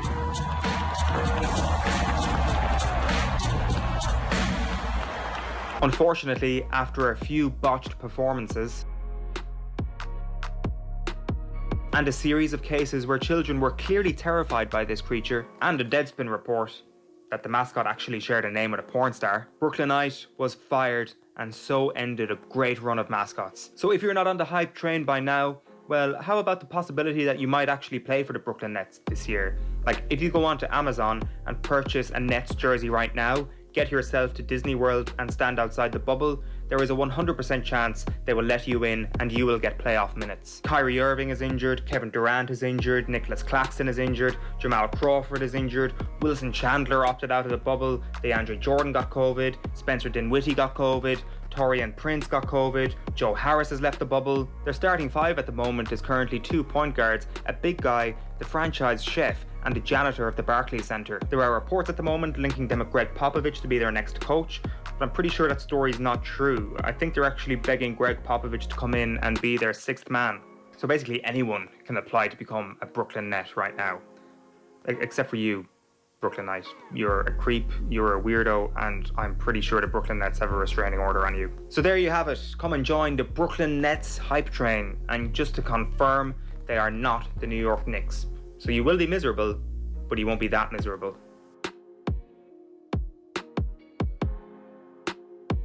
Oh, they've already lost 2 games against Toronto.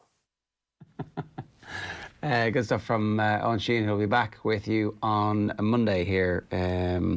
So the Lakers tied it up with the Trailblazers last night, and was that what happened overnight? Was everything yesterday? The Celtics beat the 76ers and lead them 2-0. The Heat beat the Pacers and lead them 2-0. The Bucks beat the Magic. That one's tied 1-1. The Mavs beat the Clippers. That one is tied 1-1. And the Lakers tied it up 1-1 with the Trailblazers. The Rockets beat the Thunder and lead 2-0. Right, what are we at? 8:52 this morning. Time for us to turn our attention to rugby. Alan Quinlan, welcome back. Cheers, Ger. How are you? It's good to have some rugby to talk about. Yeah, it is. It's been a long time coming now. So hopefully it'll be a good weekend. Certainly, with these derby matches, they have to hit the ground running. Really, you'd worry a little bit about maybe there'll be a little bit of rustiness, but who cares about rustiness? Just to get some rugby back on in the Pro 14. I know we've seen some stuff in New Zealand the last couple of weeks, and there's Super Rugby competition, and in Australia, but certainly this will get the blood flowing a little bit this weekend, hopefully. What level of rugby do you expect? I mean, you know, there's definitely part of me that is like you saying, I don't really care if it's the worst game of rugby and it's a 0-0 draw. We'll still be like, well, at least we've got something to watch. Yeah, what level is? That's a good question. I think. Look, it's difficult for all the players, and probably there's an expectation that we'll get great games. We may not. We may do. Who knows? But usually at the start of the season, all these teams that have a couple of warm-up games played, that have ironed out some of the problems and issues, but they have to hit the ground running really, which is a bit of pressure on them. They've had about 9 weeks now of a pre-season, if you like. All the players will be fresh, lots of niggles and injuries will be healed up. I know all the 4 provinces have some guys who are carrying knocks and injuries, but I think there'll be a fair bite and intensity to the games because of the determination and a hunger, really. I've heard all the coaches talk this week about the anticipation and the hunger of the players to get back playing. And for Leinster, it's a little bit different because I know they want to hit the ground running, but they don't need to win these 2 games. They're already guaranteed a home semi-final. But what they probably want to do, and it's something they've spoken about, is go unbeaten in the season. Before the lockdown, I think they were in incredible form. 13 wins in the Pro 14 and unbeaten in Europe as well. The last time they've lost a game was the Champions Cup final last year against Saracens. So I'm not really sure that you're going to see some mistakes and some errors, and it's going to be eerie and surreal with no crowds there. But certainly, I'm sure the players, and if I was one of the players, I'd be just itching to get out on the field and play rugby again.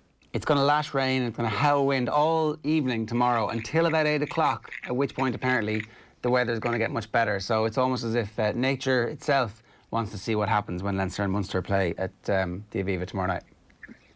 Yeah, they just got to adapt. The weather's been horrendous all week for them training as well, so I'm sure there's a lot of focus on trying to hold on to the ball and limit their mistakes and do the basics really well. That's what you've got to do at the start.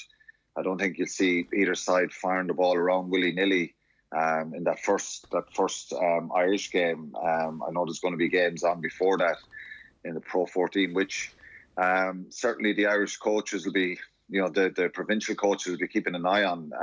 Munster will be hoping that Glasgow can beat Edinburgh, which would mean that if they win the 2 games, they'll top the Conference B. But and Ulster will be hoping that they can, if results go their way, and Edinburgh beat Glasgow, they're through. They're guaranteed a semi-final draw. But Ulster only need 2 points.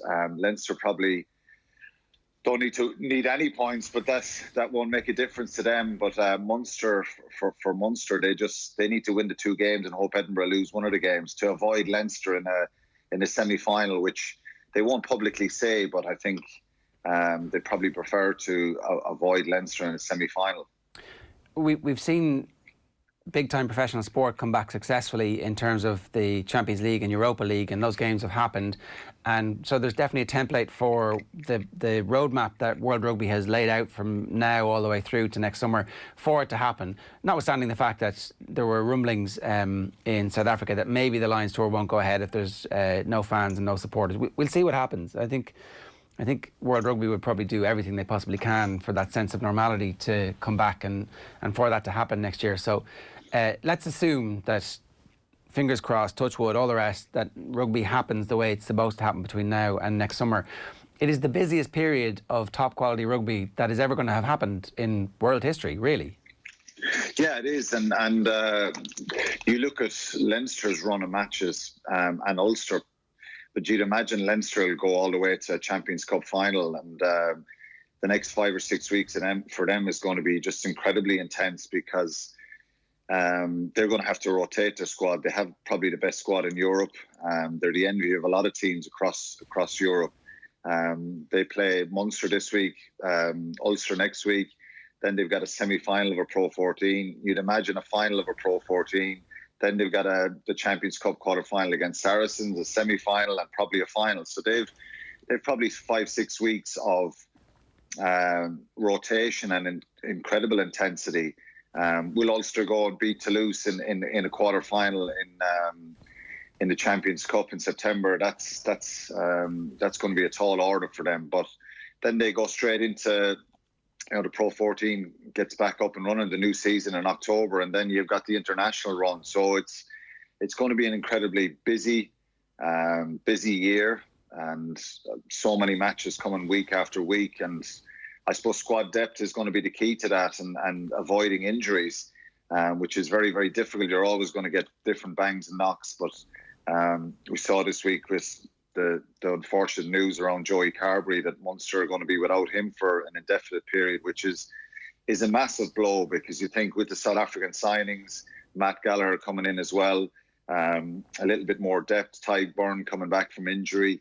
The hope was that Carbery be back and that they could build up some momentum before they'll probably lose the South Africans to the Rugby Championship in November and December, which is going to be difficult for them. But all the squads are going to be really, really tested with their depths, and for any of the coaches, they'll just be hoping that they can get a bit of luck with injuries. Yeah, and look, the far side of that, all you want to do is still be standing and whenever they come back, have a chance to compete. Let's talk a little bit about Joey Carbery. I want to bring you what Luke Fitzgerald was saying. It's the biggest short-termism I've ever seen. You've got to push back on people. You have a 12-year window. He was 23 at the time. He had the chance to go to 2 more World Cups. If you're not right, you're not right. Any injuries below the knee, you have to be careful with them. They don't heal well.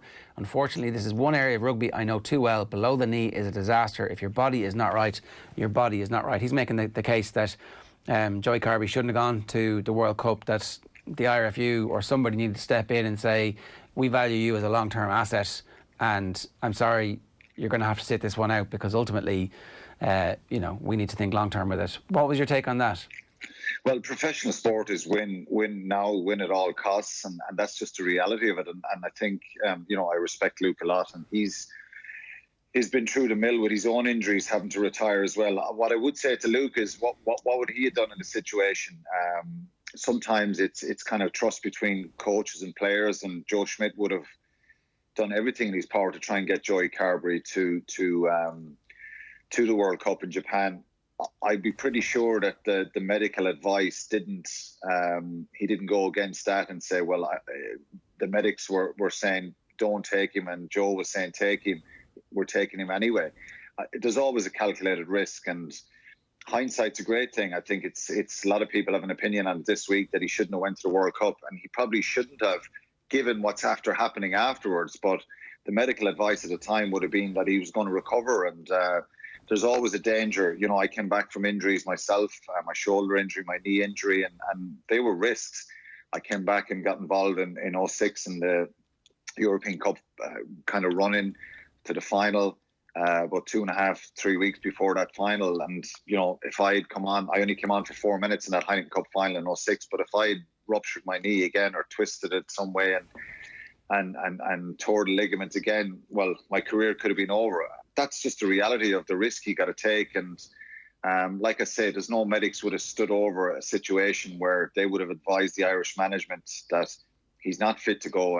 And sometimes it's down to the player himself, you know, to make that call. And it's very, very difficult. And I guarantee you, if Luke was in that position, he would have been trying to get to that World Cup himself. So, like I say, hindsight's a great thing, and it's easy to say it now, that he damaged the ligaments in his ankle or in the Italy game, and you know, he would have been massively enthusiastic about trying to get to that World Cup and get back, and it hasn't worked out, unfortunately. And making that decision is a huge decision to say, well, look, I'm going to miss out on the World Cup because there's a risk. There's always a risk, and that's the balance you've got to strike. Do you play a player in a, you know, we've often seen players at the end of a season with shoulder injuries or ligament injuries, or players maybe having to get a cortisone injection to try and get through a run into the end of the season. I'm not saying that's right, but I'm just saying it happens a lot, and that's professional sport. So, you know, Joey Carbery was the one who probably knew best himself whether he should have went to that World Cup, and if it worked out and he was back playing, it didn't work out. So you'll always have people questioning that decision, and it's easy questioning it now, but at the end of the day, the player would have wanted to go to the World Cup himself and wouldn't have gone against medical advice. Do you have any idea how long indefinitely might be? It's, you know, it's obviously how long is a piece of string, but what would your expectation when you see somebody is out indefinitely? What do you think? I think indefinitely is the word indefinitely is used to take away the pressure. So it's about you know, becoming pain free for him. He has pain in the ankle and it's causing him discomfort. So he's had an operation there. So he's obviously got to rehab for another while and another couple of months. And I think if you set a date and if they said, look, Joey Carbery's going to be back in 8 weeks or 6 weeks or 4 weeks, well then there's massive pressure on him to do that. So unfortunately, Gerard, we don't know when he's going to be back. What I'm hearing is that maybe not as bad as people are speculating. Some people are saying, you know, this is career threatening, and every injury is career threatening because you can get the same injury again. You can if you damage something a second time or a third time, they're all career threatening, and they can be an issue and a problem going forward. So we don't have any idea in the time frame, but the word indefinitely is used to give the player a little bit of time and take that pressure off him. But hopefully this side of Christmas we will see him, unless he needs another operation, which is I don't think that's the case. I think it's just he's got to get rid of the pain out of the ankle, and hopefully we'll see him soon back. Yeah, that'll be good. Sometime before Christmas will be great. Shane, you've got some stuff about the South Africans? Yeah, Alan, you mentioned Damian Delaney and RG Snyman there, and Ger had mentioned in the papers that the expectancy is that they'll at least be considered from the start tomorrow evening. But the lads, Ger and Owen, were calling Munster the Galacticos of European rugby this week. What's a realistic expectation for Munster over the coming year or two? Because clearly with these acquisitions of the South Africans, you know, expectancy amongst the fans at least will be huge.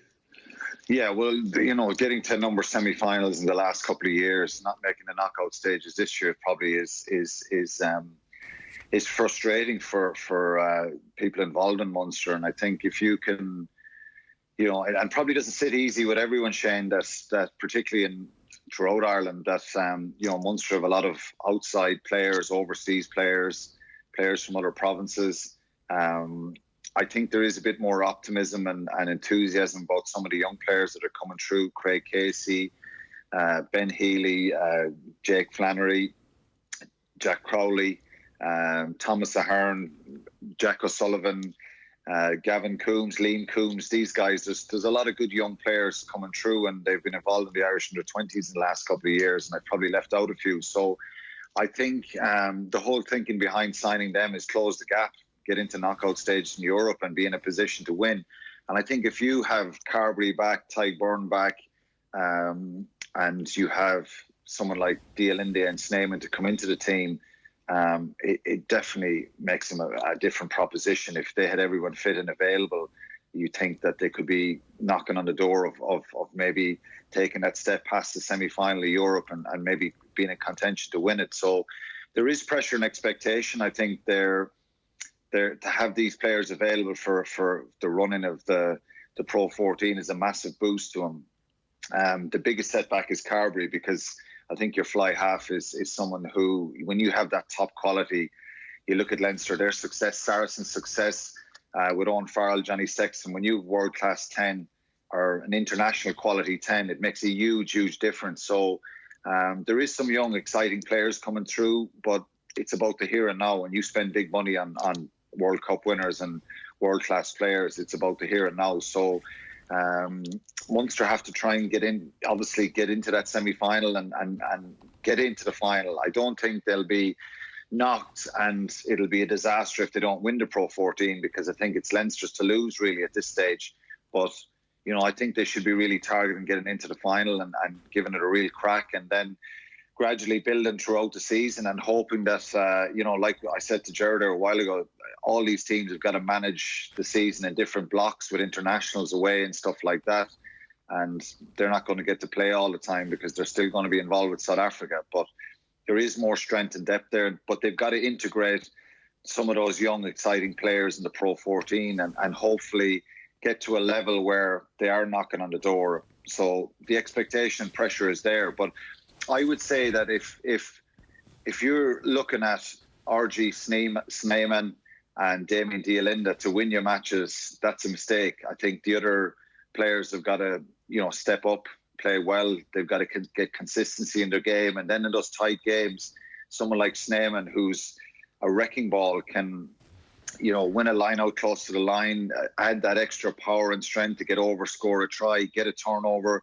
D'Alinda can get you a real pivot point and 12, or distribute to somebody to put him in for a try. And that's what happens in these tight games, that extra little bit of quality. And Munster have been lacking that little bit of that final bit of quality. And these guys will certainly give him options. Matt Gallagher is a very exciting prospect. It looks like he'll start at full back as well. So I think more scrutiny and eyes will be on how those guys do tomorrow for Munster.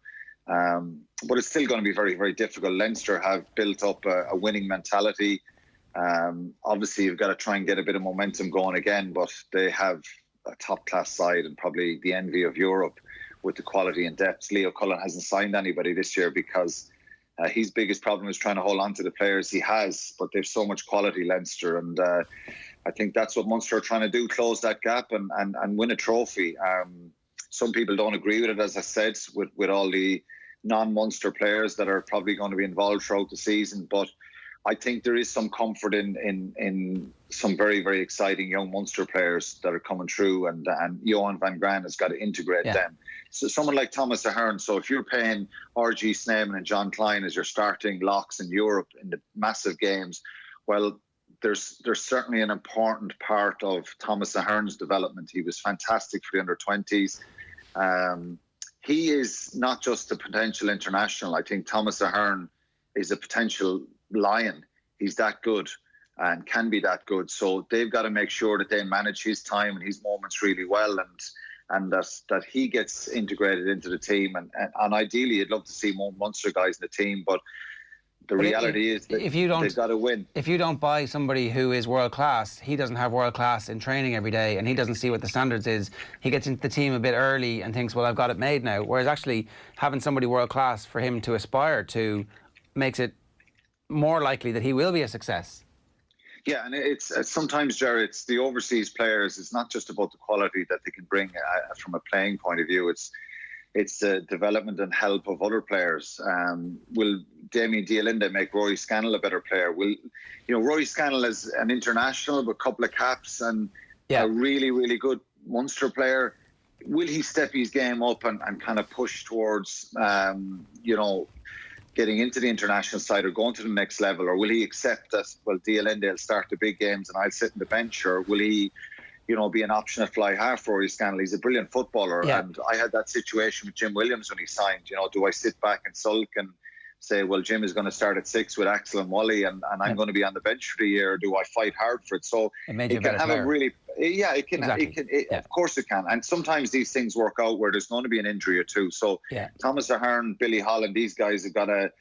Particularly Thomas Ahern, he's got to say, well, I want to pay with Sneeman in the second half. So I'm going to take on John Klein for that spot, and look at the opportunity. Wouldn't that be great? Alan, great stuff. Rugby's back. Enjoy it this weekend and we'll talk to you on Monday. Thanks a million. Cheers. Thanks, lads. It's Alan Quinlan there, as happy as the rest of us that we actually have games to talk about and to look forward to. 087 180 180 is the number here if you want to get in touch with us. And I'm going to tell you about Club Gridiron, because the American football season is nearly back. If you're missing your American football news, game reaction and analysis, sign up to our American football newsletter. OTB Club Gridiron will bring you the latest American football news from the off-season in both Ireland and the USA over on otbsports.com. Podcasts, season previews and much more to come as well. Subscribe at otbsports.com/Club Gridiron. Miguel Delaney is going to join us to preview Sunday's Champions League final. We're going to bring you Deal or No Deal with Phil Egan, and we're back after the break talking Katie Taylor, Tyson Fury and a massive weekend in boxing with Ronan Mullen. OTB AM. This is OTB Sports Radio. Next week on Dadcast. My kids are now wandering around the kitchen helping themselves to all sorts. They have copped on to this weekly hour where they realise Daddy is somewhat incapacitated and can't give out to us. Put that in the bin for me. Dadcast with Cadbury Freddo Treasures. Tuesdays from 3 p.m. on OTB Sports Radio.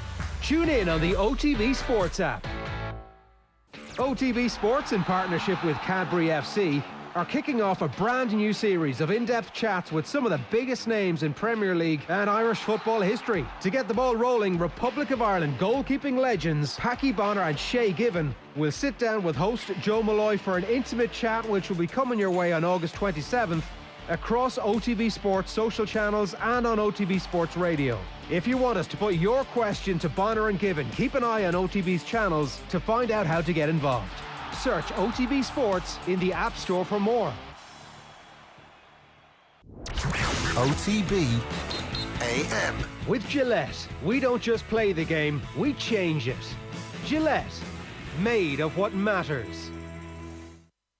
All right, now it's time to take a quick look ahead to this weekend's massive crunch rematch between Katie Taylor and Delphine Persoon. So it's this Saturday night in Fight Camp. They've been in the bubble and they're ready to rematch in Eddie Hearn's backyard in Essex. Big rematch. The first fight, of course, took place last year. Katie Taylor won, but it's fair to say it was a controversial decision. And joining us to look ahead to this weekend's rematch is our very own Ronan Mullen from OTB Sports. Ronan, thanks for taking the call. I know this is a big one for you this weekend, but there must be a little bit of pressure on Katie coming into this fight, given the circumstances in which she won last time out, and the pressure of winning a fight when so many pundits and people are saying, no, actually, you didn't win the fight. Yeah, totally. And you mentioned that first fight, the circumstances around it, obviously Madison Square Garden, all that comes with that, huge crowd. And that was just the fight before Anthony Joshua fought Andy Ruiz, and we all know what happened there. Joshua got his clock cleaned by Andy Ruiz, and that was a huge upset. And he had the same sort of mentality that I think Katie has going into his rematch with Ruiz, but he was obviously the loser that night. He had a point to prove. He went and did that. Whereas Katie, as you mentioned, actually won the night. She was given the judge's verdict. But you could just tell by her demeanour, although happy and pleased, obviously, to get the decision and make history, really, as the first undisputed lightweight champion from this part of the world. You could just, as I said, tell by her demeanour that she wasn't fully satisfied. And were it not for a couple of moving circumstances, Amanda Serrano falling out, of this proposed date, we might never have seen this rematch, or definitely not so soon. So it's actually a nice happenstance for her that she's going to get a chance to right this wrong on Saturday. I listened to Delphine Pursoon's press conference yesterday, and she was talking about, we didn't think Katie Taylor would grant this rematch, and we were very surprised that it's a bit of a risk on her behalf to take this rematch. Were you surprised that she took it, or was it always an inevitability that they would go again? There was a lot of, yourself, Shane, boxing history, there's a lot of posturing and back and forth between fighters over these kind of things. I don't think fighters themselves ever fear each other. I think there might be their teams maybe guiding them in certain directions. And Katie obviously went and did her own thing after that Pursoon fight. The Amanda Serrano thing was long on the radar for Team Taylor, and the circumstances meant that negotiations were already at play probably before that Pursoon fight happened. And then in November, she moved up to light welterweight, won a title there. So she had her own plans in place. But I think at the back of her mind, maybe not quite her team, I think the Pursoon fight is probably the one she wanted to jump straight back into. And although it was a very difficult fight for her to navigate, we've all seen it, and it was a lot of trenched warfare at times, I think she will be keen to set the record straight. So from a Taylor perspective, I think she's happy enough to right that wrong. Maybe her team would have a little bit of scepticism, or nerves rather, over what could happen on Saturday. Who's the pressure on more here? Because Katie's clearly going for a 16th straight win. She's had an extraordinary start to her professional career. And from Pursoon's perspective, I mean, it's a revenge mission and a point to prove, really, given the result the last day out when she performed quite well but didn't get the result. I think 2 of the 3 judges went for Katie. But who's the pressure on more here? It feels like a little bit of a shot to nothing for Pursoon. I know she came in at late notice, as we touched on there. But even the first fight going in, Katie had fought several unifications against fellow champions and won them all quite easily. So I think the presumption before New York was that Pursoon, long-standing champion, though she is, Taylor's superior skill set will just shine through here and get the job done. But that wasn't the case. And the only concern you'd have for Pursoon is that she threw the kitchen sink at Taylor, produced a very good performance, and still didn't do enough to win out on the judges' scorecards. That's not exactly going to be helped by the fact that she's fighting in her opponent's literal back garden, or that of her promoter, at least, Eddie Hearn's fight camp. But I think, given the scepticism or the sort of attention that was on the scorecards the first time, I think the judges will be well aware that there will be similar levels on these. So Katie will be keen to put on a conclusive display. And I think if she sticks to her skills and boxes and moves, as has been pointed out by the likes of Kenneth Egan on this show and Andy Lee in months past, Katie obviously has superior skills. She showcased that in the amateurs. And if she can employ those to a greater degree than she did, I think this should be an easy night for her, easier at least. But you just wonder, and she actually alluded to this in conversations during the week, that she does get bought into the emotion of the crowd a little bit. And she does like to put on a show, and she's aware that she's an ambassador for women's boxing. Her tidal wave sort of brings the sport along, and if she's just going out there and being a bit of a clinician and winning rounds quite easily, it's not going to do much for the brand, where it's as if she almost had an onus on herself to put on a show in these fights. With the absence of a crowd and given how surreal the atmosphere is going to be, I think she'd be a lot more inclined to just get in there and be the old technical Katie Taylor, jab and move, land strongly. And you just never know, like, if she can land cleanly and consistently, you just don't know how this fight could go. This could be a very conclusive win for Katie Taylor. Pursoon, on the other hand, will be presuming, I don't think she can fight any other way. Like, she made the point during the week that she can box too, and it's fair to say she can. She has reverted to more tactical skills in previous fights, but to try and do that against Katie Taylor would be a bit of a non-starter, in my opinion. So Pursoon has to do what she did last year, just better. And Katie has to maybe change her tactics up a little bit. It should make for a very intriguing fight, I think. That's an interesting one on the crowd, because I was trying to think of a comparison, and you know me, Ronan, I'm going to bring things back to snooker if I possibly can. So Ronnie O'Sullivan, someone who the pressure is always on, the crowd is always on his side, and clearly in the last 3 weeks he's performed at the Crucible in front of an empty crowd and won the World Championship. And coming into this fight, I was thinking, Katie Taylor won't have the crowd support that she usually has. But it's an interesting point that you're making there, that maybe the pressure is always on her with the crowd, that maybe she can just focus less on the emotions of the occasion and more on her style and her combinations and what she needs to do to win. Yeah, and it's the very nature of amateur boxing as well, which again she's so used to, that these very high level, high profile, huge stakes fights for medals at big competitions are fought just by dint of the fact that they're in sort of remote territories, that they're almost fought in front of small crowds. So she's well used to this sort of atmosphere, I think. And you think it would play into her hands. She is a bit of a show person. I think it could play into her that she might be a little bit, it might take something to get up for this if it were any other opponent. But I just think given the sort of angst she presumably had around what went with the Pursoon fight and the aftermath of it, and plus the contention that you mentioned from observers at ringside and beyond, that maybe she didn't get the job done that night. I think she'll have enough of a point to prove that she probably won't need the crowd. And I think, as I said, I think it actually might be a benefit, because Katie has a tendency, which is actually, you can kind of merit her for it, that when she gets caught, she likes to land two back. But I think she'll be able to hear her coach's instructions very clearly. And again, she'll have that frame of reference in her mind that, I'm here to get a job done here, and there's bigger nights to come. As big as this is, there's huge crossover potential. There's unification fights. There's fights in other divisions on the horizon. So this is all about getting the W on Saturday. It's been well publicised as a result of COVID-19. The fighters are all in this fighters bubble. They're in the Essex Holiday Inn, if you want to call it that. So clearly they're in close proximity to each other. Has there been much interaction between fighters that you've noticed?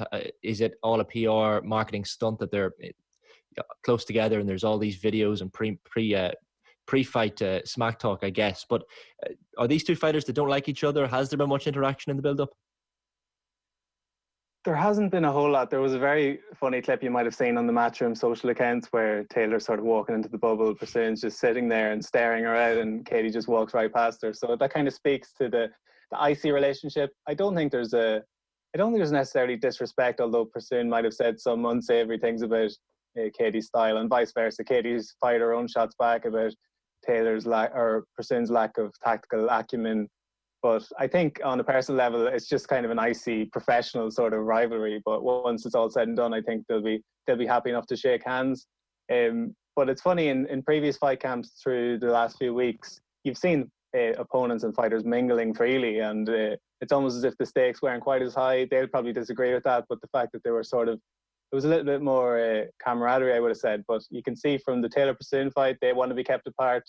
And if you've been to a Holiday Inn, Shane, those hallways are pretty narrow. It's probably, you're going to walk past each other in the hallway. One of you's going to have to stand to one side to let the other pass. So it's I hope there are other sides of the building. We don't have to worry about that in the heavyweight side of things, because you might have seen Dillian White has rented 2 Winnebagos and sort of bolted them onto the side of the Holiday Inn. And that's where he's residing, because I really do concern if him and Alexander Povetkin walk by each other in the Holiday Inn, things could get a bit feisty before Saturday. Yeah, having been in the Holiday Inn halls, they're definitely not 2 meters in width anyway, for sure. Just before we get to that heavyweight encounter, you mentioned Dillian White and Povetkin. A prediction, I think, and I saw Andy Lee during the week. I think he said Katie by 7 rounds to 3. But what's your what way are you calling this one on Saturday night? I know you have a bit of a penchant for boxing history, Shane. I know you've spoken to some big historical figures from the world of boxing, and there's a very famous fight. I think we're into the 40-year anniversary. Sugar Ray Leonard against Roberto Duran, and the first fight, although Leonard lost, he fell into Duran's fight a little bit. They ended up having a bit of a scrap. Duran got inside his head a little bit and managed to get the job done in the first fight. For the second fight, Leonard reverted to type, outboxed Duran, and that brought about this famous no mass incident where Duran basically quit.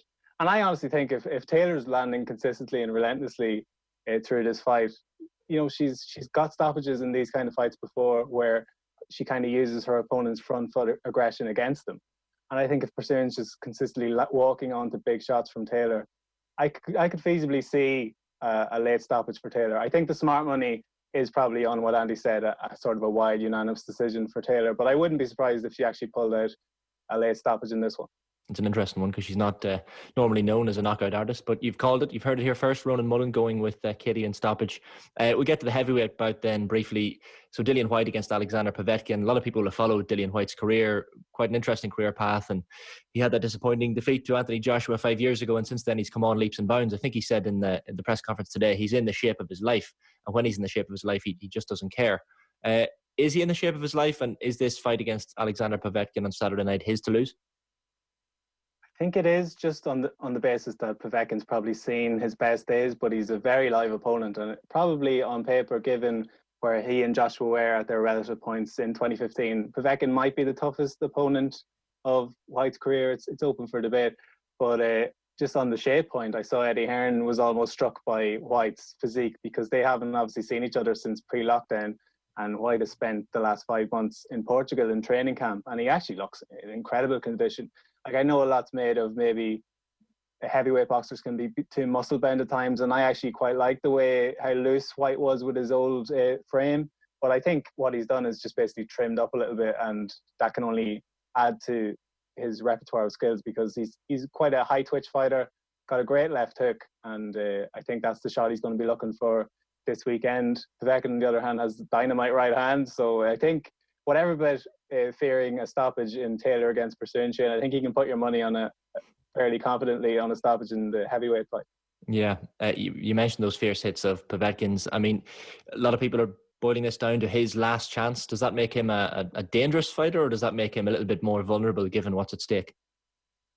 We've seen Povetkin he's been on the scene for a long time, obviously Olympic champion and all that goes with that. That speaks to a superb boxing pedigree, but he entered the boxing fray at a pretty bad time, given Vladimir Klitschko had basically full control of the reins with the big heavyweights. And then basically, as Povetkin was sort of getting into the latter years of his career, the emergence of Tyson Fury came, the emergence of Anthony Joshua. So he never quite got to reign as a heavyweight king, but he's always in there. He's always a live opponent, as I said. And even when he fought Joshua a couple of years ago, he gave a pretty good run for his money. He landed some big shots, and at times Joshua was in trouble. Joshua managed to close the show in the latter end of that fight.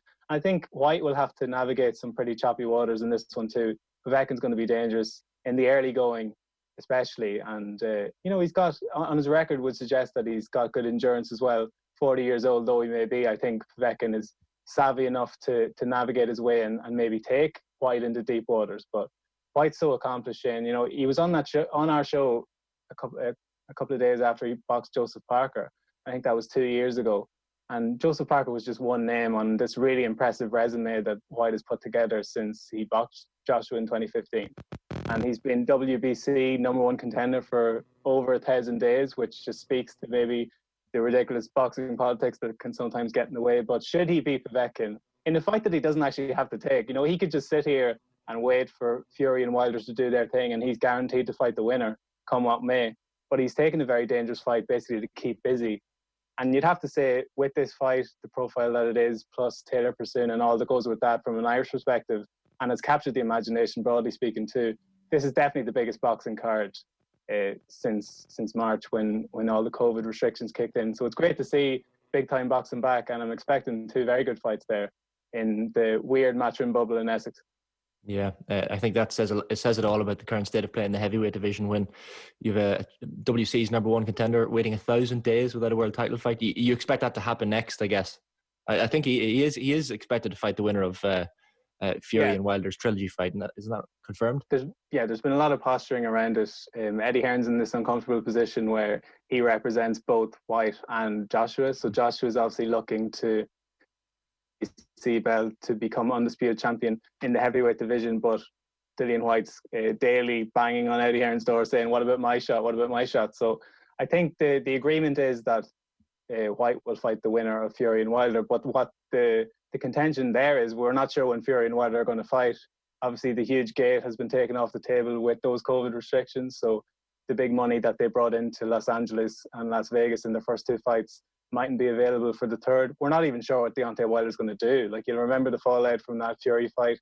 He took a pretty big pasting in that fight and has been quite quiet since he claimed or blamed his heavy costume for the defeat. So I think he's been lying low. We're not sure when Wilder's going to return, but I think by February, Dillian White will, like, one way or another, be fighting for the world title should he win on Saturday. And again, it's worth pointing that out, that he's putting all his marbles on the line this weekend, just as like a creditable way to keep busy. But there's ways to keep busy, and then there's Alexander Povetkin. I think if I was trying to have a takeover, I might pick somebody else. But credit to him, he's never ducked difficult fights, and he's delivered every time he's been on pay-per-view. He's delivered action there. Oscar Rivas, and this one should be a cracker as well. So how are you calling it? Who's going to win, and by what method? I think you have to go Dillian White. You have to go with the form man. I think he'll probably get that left hook away and end matters with that. Okay, so Dillian White's left hook and Katie Taylor by stoppage. You heard it here first. But Ronan Mullen, thanks very much as always for your boxing insight. And listen, enjoy the action tomorrow night. Thanks a million, Shane. OTB AM.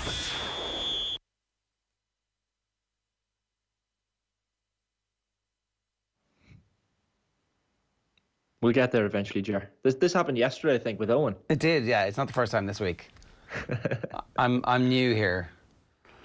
It's 9:30. It's an unbelievably busy weekend of sport with the boxing sandwiched in the middle as well. And really looking forward to seeing if Katie Taylor can do what Ronan Mullen says and get a stoppage. A reminder, the Europa League final will be on Virgin Media 2 tonight at 7. It's Inter versus Sevilla, and the Champions League final is on Sunday at 7 on Virgin Media 2. It's Bayern Munich against Paris Saint-Germain. Miguel Delaney, good morning to you. How are you? Good morning, not too bad. What's Lisbon like at the moment? It seems as if restaurants are open. Are bars open? Is there like a little bit of life around the place? A little bit. A lot of Spanish tourists from what I can tell, but still very quiet, and just so much space everywhere, which is not what you'd associate with a city like this at this time of year.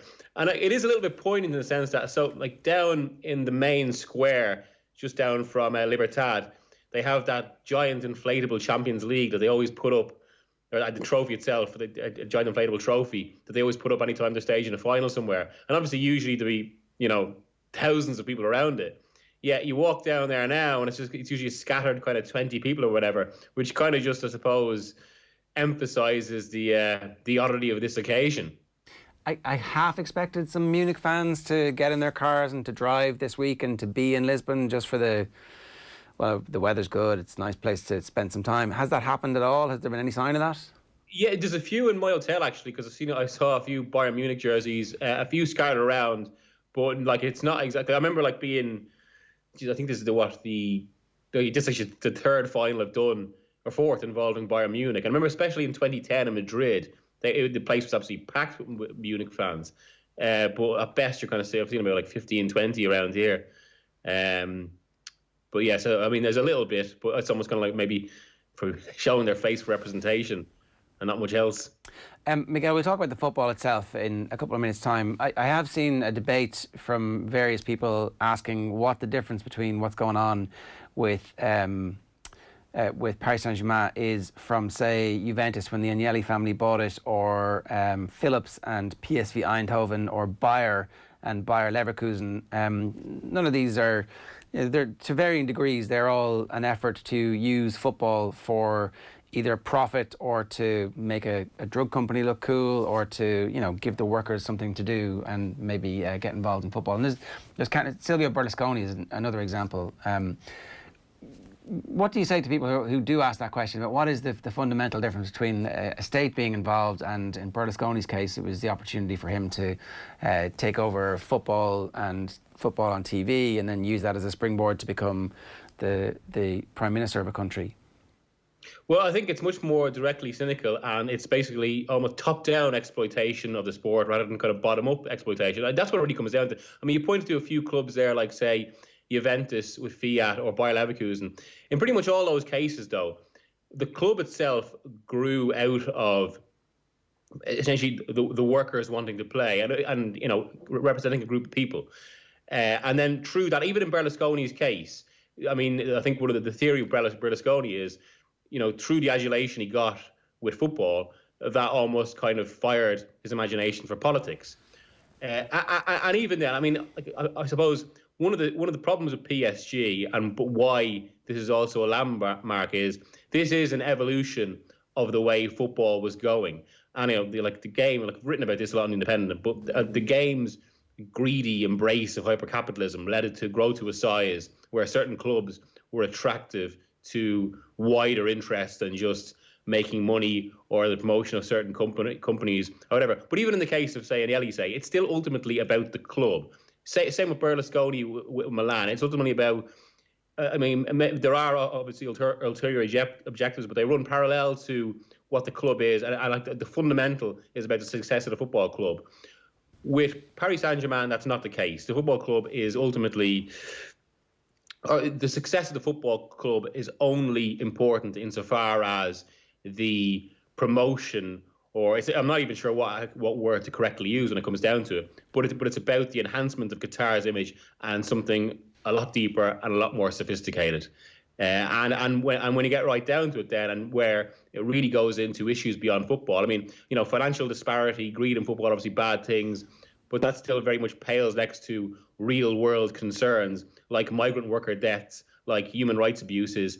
And I mean, the most simplistic but still fair criticism of Qatar in that sense, that this is all a sports washing project designed to deflect, or really not designed to deflect, because I think this is something that's come up a lot with the World Cup, where they won the World Cup for 2022, and it's just it's brought more criticism than I ever had about migrant workers. But almost the key with these situations, and we've particularly seen this with Abu Dhabi and Man City, is that it allows them to go having projects like this, and something that allows this level of integration into the West, basically essentially allows them to go about business or even do better business despite a myriad of problems that should really warrant great scrutiny. And now that they're in the final, they should warrant greater scrutiny than ever. But that's also why I think it is a landmark day of football. Football has obviously going this way, but now that it's here, it is worth reflecting on the situation we're in and how bad it's got. Yeah. That what is essentially a political project is in the Champions League final.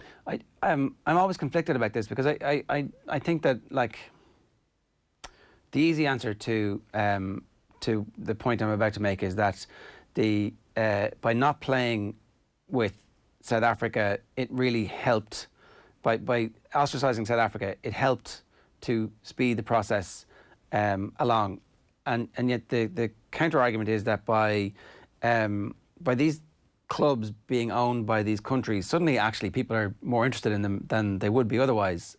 Like, how does change come about in the future, unless it comes from the scrutiny that you bring in your pieces, where you're writing a match report and it's like, hang on a second here, everything else that's happening around this club is actually far more important and more interesting than is happening on the football pitch. In a way, it's slightly counterintuitive, but by allowing them to get involved in the first place, there might be a potential positive outcome down the line from the scrutiny that comes. Is there any merit in that argument? It's one. I did a piece on this 2 months ago, and discussed exactly this with Peter Hain, who was, of course, central to kind of the boycott moment, or the boycott movement as regards to African sport. I think you're right to a degree. Like, when City won the treble last year, and myself and other journalists suddenly, because of the extent of the domination, we asked what exactly. Like, it poses a greater question. And suddenly, hang on a second, we've got to look at this, and like we basically heard that the club, or maybe kind of some of the Abu Dhabi owners, weren't exactly happy with references to the war in Yemen in match reports. That wasn't the goal. But ultimately, a bit of criticism from kind of left-leaning journalists or some academics really pales next to the success they get. And if you look at the City case, right, I think the South African argument still stands in that. You basically, I think the Hain approach is ultimately completely right. Because if you look at the City case, the argument is that, well, by integrating them, it might improve conditions, improve attitude to human rights. With Manchester City and Abu Dhabi, the absolute opposite has happened. I mean, if you talk to any academic who's working in the area, I've spoken to kind of Human Rights Watch, Amnesty on this. Abu Dhabi is in a much, much worse place as regards human rights in 2020 than it was in 2008. And despite that, obviously, we've seen the massive growth of the City project. We've seen Abu Dhabi use the club to basically launch a construction empire in Manchester. At the same time, when Khaldoon, who is the chairman of Manchester City and also the de facto Prime Minister of Abu Dhabi, anytime he's over in England on club business, he also uses these trips to meet with basically government officials in meetings that you only really read about in the Abu Dhabi press if you go looking. So from that perspective, I mean, ultimately, I think the best way to put it is, if you just allow them into the sport without any questions asked, or without any attempt at reform. It means they can just go about business anyway. They get all these massive benefits without having to change. I think that's precisely what's happened, and it's why we should be pushing back against this, and now asking the biggest questions. And the biggest one with Qatar this weekend, as they have the game that has been seen as a culmination of a grand project, is how many migrant workers have died since 2012? It's a question the country still won't answer. Yeah, and it's a question that is obviously intimately connected to sport, given how much construction has been involved with the 2022 World Cup. Yeah, they are slightly separate scenarios, but ultimately they have essentially the same aim of establishing a power base in a part of the world where you then are involved in new types of businesses, and you have soft diplomatic power and access to all sorts of global stars, and as Adam Kugel from Human Rights Watch put it to me, one of the kind of easiest ways to sum it up is basically, if you have a football club and suddenly you're connected to all different sectors of society, it fosters the image of, hey, these are good guys to do business with. And that's almost the simplest way of putting it. And so on one side, you obviously have all these human rights concerns, complaints from kind of, Amnesty and human rights groups. But then on the other side, well, look at this great football. Hey, these guys are okay. And it is as crude as that almost. And it turns out that the football is so great. Like, that the constellation of stars Paris Saint-Germain have put together is actually quite intoxicating sometimes. Yeah, that's the shameful seduction of it. I think it's almost a little bit of a metaphor for the Champions League itself, because I think the Champions League has become a massively problematic competition because the amount of money in it and the amount of prize money has basically created this huge financial disparity in Europe, to the point that it's actually eroding football's unpredictability. And we see the two finalists this weekend, Bayern and Paris Saint-Germain. There's not really a realistic chance of anyone winning their domestic leagues anytime soon ever again. And the Champions League has been a huge factor in that. We should have a massive problem with this competition. But the flip side is, because there's so much money in it, the football is so good when these big teams meet, and thereby it's so seductive, and we'll all be looking on kind of, enraptured on Sunday. Well, we were having this conversation a little bit earlier on, is like, once the game kicks off, can you actually remember that this is a nation state financed the way they are in one side? And I mean, I don't really have that much problem with the history of Bayern, apart from their various scandals along the way. It's impossible not to be seduced. It's impossible to remember the whole way through for the 97, 98 minutes, because you love the game. Yeah. And then, of course, even say if you're writing on it or reporting on it, it is actually, it almost feels incongruous. So on one side, you're talking about the glory of these players and, the history of a competition like this and what it means, and then crowbar in references to actually the greater significance. But I actually think it's necessary now. We should be, if we're in football media or sporting media, and I suppose one of the concerns of media should be the kind of the betterment of society and the sport. We should be including these references with everything. Basically, we should be making what a club like Paris Saint-Germain is front and centre, because otherwise the argument is that you're engaging in sports washing, and that you become both a victim of it and someone who propels it. Yeah, which is the worst part. You're just a patsy at that point. Yeah. That's not great. Miguel, just on sports washing, I mean, is part of the problem that maybe fans don't really care? That I think you wrote a couple of months ago in The Independent about, you quoted a Newcastle fan saying, if I get to celebrate our first trophy in decades along with my son, I won't care who's in charge of us. That these tycoons maybe pounced on the fact that, fans really don't care. And the sentiment is there that even among PSG fans this weekend that, we're in the Champions League final. We don't care how we got there. Oh, yeah, that's exactly, and it's not even the fans don't care, because I'm talking to a lot of fans. I mean, and even if you talk to Man City fans today, there is always that kind of, for a lot of them, it's there hanging. But I suppose, I remember speaking to someone about it, if you look at it from a psychological perspective, it can often be unfair to ask the most severe questions of fans, like boycott their club or whatever, because ultimately, this is something they grew up with. They've formed a kind of a really strong psychological. I mean, if you want to connect it to kind of how people think about GA counties, whatever, but something they've grown up with, they formed a really strong psychological connection with that precedes owners like this. And it's very difficult to kind of make any sort of detachment, which means a lot of people have to kind of make almost moral compromises with it if they do indeed care.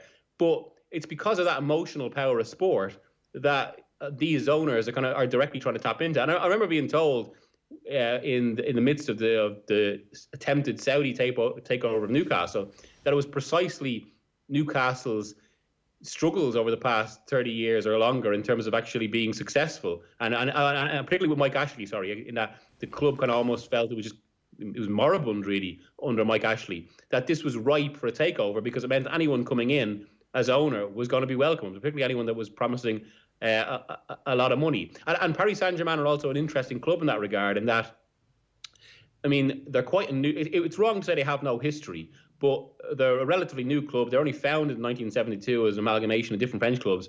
And through the kind of 4 decades until they were bought by Qatar, they went through very different incarnations, from a club that was regularly beset by crisis to in the 90s when they were bought out by, the model that distorted the game then, which is the Berlusconi broadcasting model, although in this case, Canal Plus, who bought PSG and, create that team with Ginola, Rai, and most famously, George Weah. But, just before Qatar had bought them, they'd gone through a decade of crisis. And because of that, a club with that kind of, I suppose, variable identity is much more malleable for a project like this, where now I wrote a piece today about France's history of the Champions League, and they've only got one Champions League, and that should have an asterisk beside it because it was Marseille when, they were found guilty of match fixing and relegated for a league game just before that.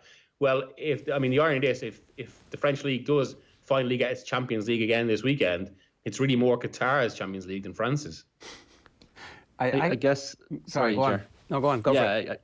I suppose we should talk about football as well, given that the match takes place on Sunday. But John Giles was on last night and had a bit of a turnabout on Neymar. He's coming around to Neymar's attitude. And I know, Miguel, this is something you've spoken about recently as well, that we all remember him sitting in the stands when PSG lost to Manchester United last year, a disconsolate figure. But how has his mindset and focus changed to help get PSG to this final on Sunday?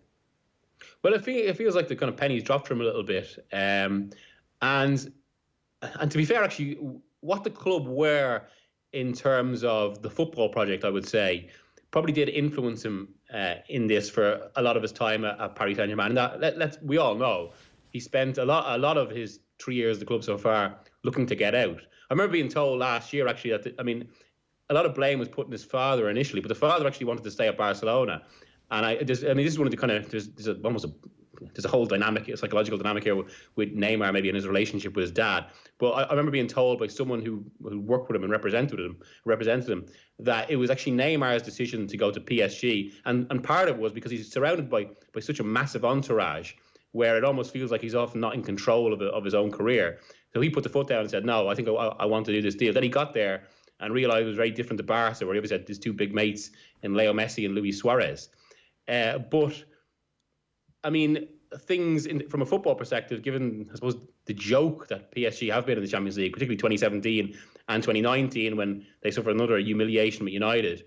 But under Tuchel, things have come together. It feels like they've found a bit of a chemistry that works, and Neymar being fit has helped. It's helped his kind of mindset as regards the club. And for all the criticisms, it's probably no coincidence that they've suffered all these early eliminations and all these humiliations when he's not been in the team. And when he's finally in the team for the latter stages, they finally make that breakthrough. He hasn't scored in a few games yet, but he's been brilliant in every single game. Miguel, give you a prediction. Who's going to win? I think actually PSG are just going to shade it. Right. I think Bayern are susceptible to. I feel Bayern are overall a better team with and it feels like they're more competent in more areas. But I just worry. I think in a one-off game like this, they almost got caught a few times against Barca and Lyon, despite ultimately hammering them. But there was 20-minute spells when they could really got caught, and you feel that pacing behind when you got Mbappe and Neymar. That's where I'd worry for Bayern. That's why I actually just think it'll tip towards PSG. Yeah, Mbappe and Neymar. Who couldn't love watching Mbappe and Neymar? They know what they're doing, those sports washers. Miguel, great to have you with us. Enjoy the trip. Thanks a million. Cheers, us. Thank you. Miguel Delaney from the London Independent. You can read his work there. Always great to have him on. 9:49 this morning. I got to tell you about this. OTB Sports, in partnership with Carbery FC, are kicking off a brand new series with some of the biggest names in Premier League and Irish football history. To kick us off, Republic of Ireland goalkeeping legends Packy Bonner and Shay Given will sit down with Joe Malloy for an in-depth chat, which will be releasing next Thursday, the 27th of August. Check out cadburyfc.com for updates and download the OTB Sports app for more. That was when Shay Given was looking young, still handsome. Time for Deal or No Deal. I signed for them after the Euros, and after my first day's training, I was driving home. I was actually thinking, regretting it. What have I done? Like I walked into a circus. It's amazing, isn't it? Phil Egan is here for Deal or No Deal. Phil, who before we get started, who's going to win the Champions League? I think Bayern. I just, if I could just wish Bayern would just sit about 10 yards deeper and they could win. Not handy, but it'd be a lot more comfortable. But I see exactly where Miguel is coming from. The first 20 minutes against Barca and Lyon would be a worry. And even Lothar Matthäus has come out and said to Bayern, lads, just sit a little bit deeper, please. I implore you to do this, or else PSG will have a field day in those first 20 minutes. And Bayern don't go behind in games. No, so they don't know what to do. It's like that generation of Australian rugby players who'd never seen rain. And so when it rained, they couldn't win games. Right, Deal or No Deal. It's being reported in the Netherlands that Barcelona manager Ronald Koeman wants Gini Wijnaldum, aged 29. Phil, will this happen? I don't know if it will happen. When Koeman got the job, my first thought was, how long before Van Dijk gets linked to Barcelona? Because obviously Liverpool have sold players to Barcelona in the past. Van Dijk is the best defender in the Premier League at the moment. How much would that cost? I mean, like, if you're going by Coutinho, you have to at least double it. That's what Van Dijk. If Harry Maguire's 80 million, he has to be 160 surely. He's twice the player. 200 million. Oof, if Harry Maguire's 80 million, then you would think Van Dijk's 300 million. I'm being realistic here. I think that, like, if you were to, like, what is the actual price and what is the price that would be worth paying? Some things are just not for sale. I think Van Dijk is quite happy. So the Wijnaldum deal then makes a lot more sense. A guy that has a year left in his contract. The contract talks stalled a little bit. Obviously, with COVID-19, everything was put on hold, and they haven't really picked things up at one. I mean, everything wasn't put on hold. Let's just nail that one. They decided that they didn't want to offer him a deal with COVID-19. That's their excuse for not getting this deal done. Because loads of other stuff is happening, as we see around the rest of the world. It looks like they're about to sign Thiago. They're like, oh, I can't. My phone's not working here because of COVID. No, but I can't give you a contract. They did put it on hold. What I'm saying is they didn't resume it though when they were meant to. So, I mean, at the start, they legitimately said, look, let's come back to this in a bit. Obviously, things going on around us that are out of our control. But yeah, he's a fan favourite. He signed from Newcastle, who had been relegated that season. He scored some huge goals, including 2 against Barcelona in that comeback last season as well. As I said, the fans love him. But there is this dilemma where he's 29. Do you give him another deal? But then Thiago's 29 and, If you get the same amount of money, is it a swap in, swap out? Do you take half the money and swap in, swap out and go, well, that's the wages for 2 years for Thiago? I think if Liverpool got the same money that they're willing to pay for Thiago, then it'd be a good deal for them. Okay. And for Wijnaldum, it'd be great. I mean, to get to play for a club like Barcelona. Give me out of 10. I'm still kind of going maybe low enough at 6. Okay. Just to mention, Henrik Larsson is back at Barcelona. He has just joined on a 2-year contract as Ronald Koeman's assistant. So that second year of that deal is going to look pretty sweet when they're on the beach in a year's time. Meanwhile, Leo Messi cut short his holidays to race to Camp Nou to meet the new Barcelona boss. Catalan radio station RAC Uno report that Messi has told him he's more out than in and stressed he has no faith in club president Josep Bartomeu. Man City being touted as a possible destination. How would Pep use Messi in this Man City squad? You could just put him in where David Silva played. You think of how successful Silva and De Bruyne were when they played in that midfield together. Obviously, that had Fernandinho in it as well. But yeah, you play him in that role, and obviously he's a better version of David Silva. See, you look at the front three, the way that he plays it at the moment, whether when Aguero's fit, you have Sterling on the left, on the right-hand side, he has those options, whether it was Bernardo Silva, Mahrez, Phil Foden more so this season towards the end of it. Does Messi fit into that 3? Because if he's playing on that three, he's going to have to press. Messi doesn't do pressing because you just give him the ball and he lets the magic happen. But if you play him in a more central role alongside De Bruyne, then I mean some of the options you have there in terms, if you're one of the front three, you're rubbing your hands at the thoughts of either of them. Give me the front three. So say you've got Sterling, Aguero and Phil Foden, for example, and then we've got Messi and De Bruyne sitting in behind them, and then you've got a protector, whether that's Rodri or Fernandinho. So Messi's playing deep in that team? I've put him in a deeper role, yeah. Oh, right, so it's essentially a midfield role. Yeah, and you've got one, so it's like one defensive midfielder and then 5 attackers. Yeah, like basically... It's pretty good, good team. I know people go, I mean... They're going to get hammered in matches. You're going to leave the defence exposed, but... 8-2. The City's defence has always been exposed. And that City defence, I mean, if they get 4 new defenders who can run fast, I'm on board with that, but I think that team might lose a few games. Right, Manchester Evening News say that David Brooks has been promoted to the number 1 alternative to Jadon Sancho. The Sun say he will cost 40 million. This is rapid fire now. Is 40 million for Brooks a good deal or a bad deal? I think it's one of those you come back to, if he turns out good, 40 million was nothing. So I think David Brooks would definitely be a good player for United to have in the squad. There's serious potential there. He wants to be back in the Premier League. So as I said, 40 million, if he doesn't work out, then it was a waste of money. If he does, then that was a great buy. Yeah, this might be one of those ones that you don't mind if he signs for somebody else and then you spend an extra 20 million next year on him because he's proven that he's actually capable of doing it. The Mail say that Manchester United may offer Argentina goalkeeper Sergio Romero to Aston Villa as part of a deal for Jack Grealish, who's obviously only still 24. Grealish hype has been on the dip over the summer months. Shane, as a Manchester United fan, do you want Jack Grealish at your club? No. He spends too much time in the turf. He gets kicked about. He does, but it's probably an Irish perspective not to want Jack Grealish there. Fantastic footballer. Surely we're all over that now. He picked the country that he wants to play for. I have no problem with that. Yeah, well, you're a Villa fan. I suppose you've come to terms with it. You've dealt with it. So, but at the outset, it leaves a sour taste in the mouth. But no, he's a fantastic player.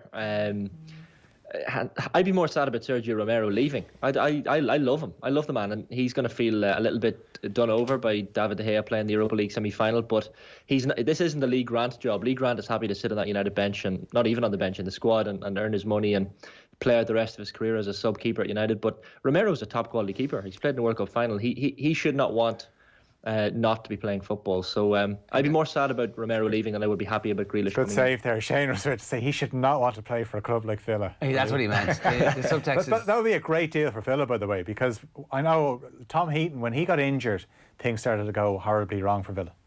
Yeah, but Heaton's going to be back, right? He is going to be back. Hopefully he's back as good as he is, but you know, I don't know when exactly we can expect him back. The season is only starting in a few weeks. So Emma points out as well that what about all the penalties Jack Grealish would win? Think like Bruno Fernandes could score 40 goals in the penalty spot next year if you Jack Grealish diving in the penalty box for you. The Mail also report that Wolves are listening to offers for around 70 million for former Villa star Adama Traore. Who should Adama Traore sign for? I wonder would Adama Traore go back to Barcelona? You know, he was there for 10 years, obviously came over to the Premier League, ended up in the Championship, signs for Wolves, unbelievable for them. He's probably my favourite player to watch because I just love when he gets the ball, the panic. The 70 million sub. But that's the problem. Honestly, like, look at the top teams. So, say Liverpool. Does he get into the Liverpool front three? No. Does he get into the midfield? He's a better sub to bring off the bench than Origi, isn't he? Oh, absolutely, yeah. And like maybe he's at that stage of his career where actually spending 70 million on him makes perfect sense because he becomes a player who can be a mainstay at some point. At some point, one of those front three is going to leave, or one of the. But he could actually play in the Liverpool front three. He could play in the midfield three, and you could actually use him as a right back if you wanted to give Trent Alexander-Arnold a rest, even though Nico Williams is developing well. But Traore, the way Liverpool play with their full-backs, they could actually use Traore as a right wing-back as well. Last one, PSG's Thiago Silva could be on the way to Chelsea after the Champions League final. What does he add to Lampard's side? Some actual defending, but he'd be 36 by the time the Premier League season starts. I'm not sure this is going to happen. I think the talk is either he stays with PSG, see how Sunday's final goes, or else he goes to Italy. He definitely wants to stay in Europe. Now, I don't know if he meant Europe, the EU. I'm not sure. Maybe. But I think if he was to go, he'd probably look at a move to Italy. That is the end of Deal or No Deal. I signed for them after the Euros, and after my first day's training, I was driving home. I was actually thinking, regretting it, what have I done? Like I walked into a circus. It's amazing, isn't it?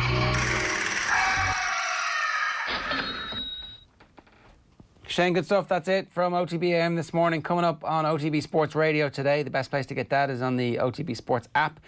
The live Paddy Power half hour from high noon. OTB Gold is Jason Sherlock from 1 o'clock. Friday Night Racing live at 3 o'clock. Team 33 Legends Series, Tony Sheridan, one of the all-time great League of Ireland players. Manuel Petit on OTB Gold at 6, and then OTB tonight from 7 to 9, Team 33 from 9 to 10. If you missed anything this morning, rugby with Alan Quinlan, boxing with Ronan Mullen, football with Miguel Delaney, and a brilliant warning, essentially, from Dr. Adrian McGoldrick about the perils of recovery from COVID, irrespective of your age. It is there's a significant impact on heart health right across all age groups and all demographics in the population. So you got to be careful. Go download the OTB Sports app. You can listen to it. Go on. You get it in the App Store. Search OTB Sports and OTB AM live weekday mornings from 7:30. We'll see you Monday morning. Enjoy what's going to be a pretty special weekend. OTB AM. With Gillette, we don't just play the game, we change it. Gillette, made of what matters.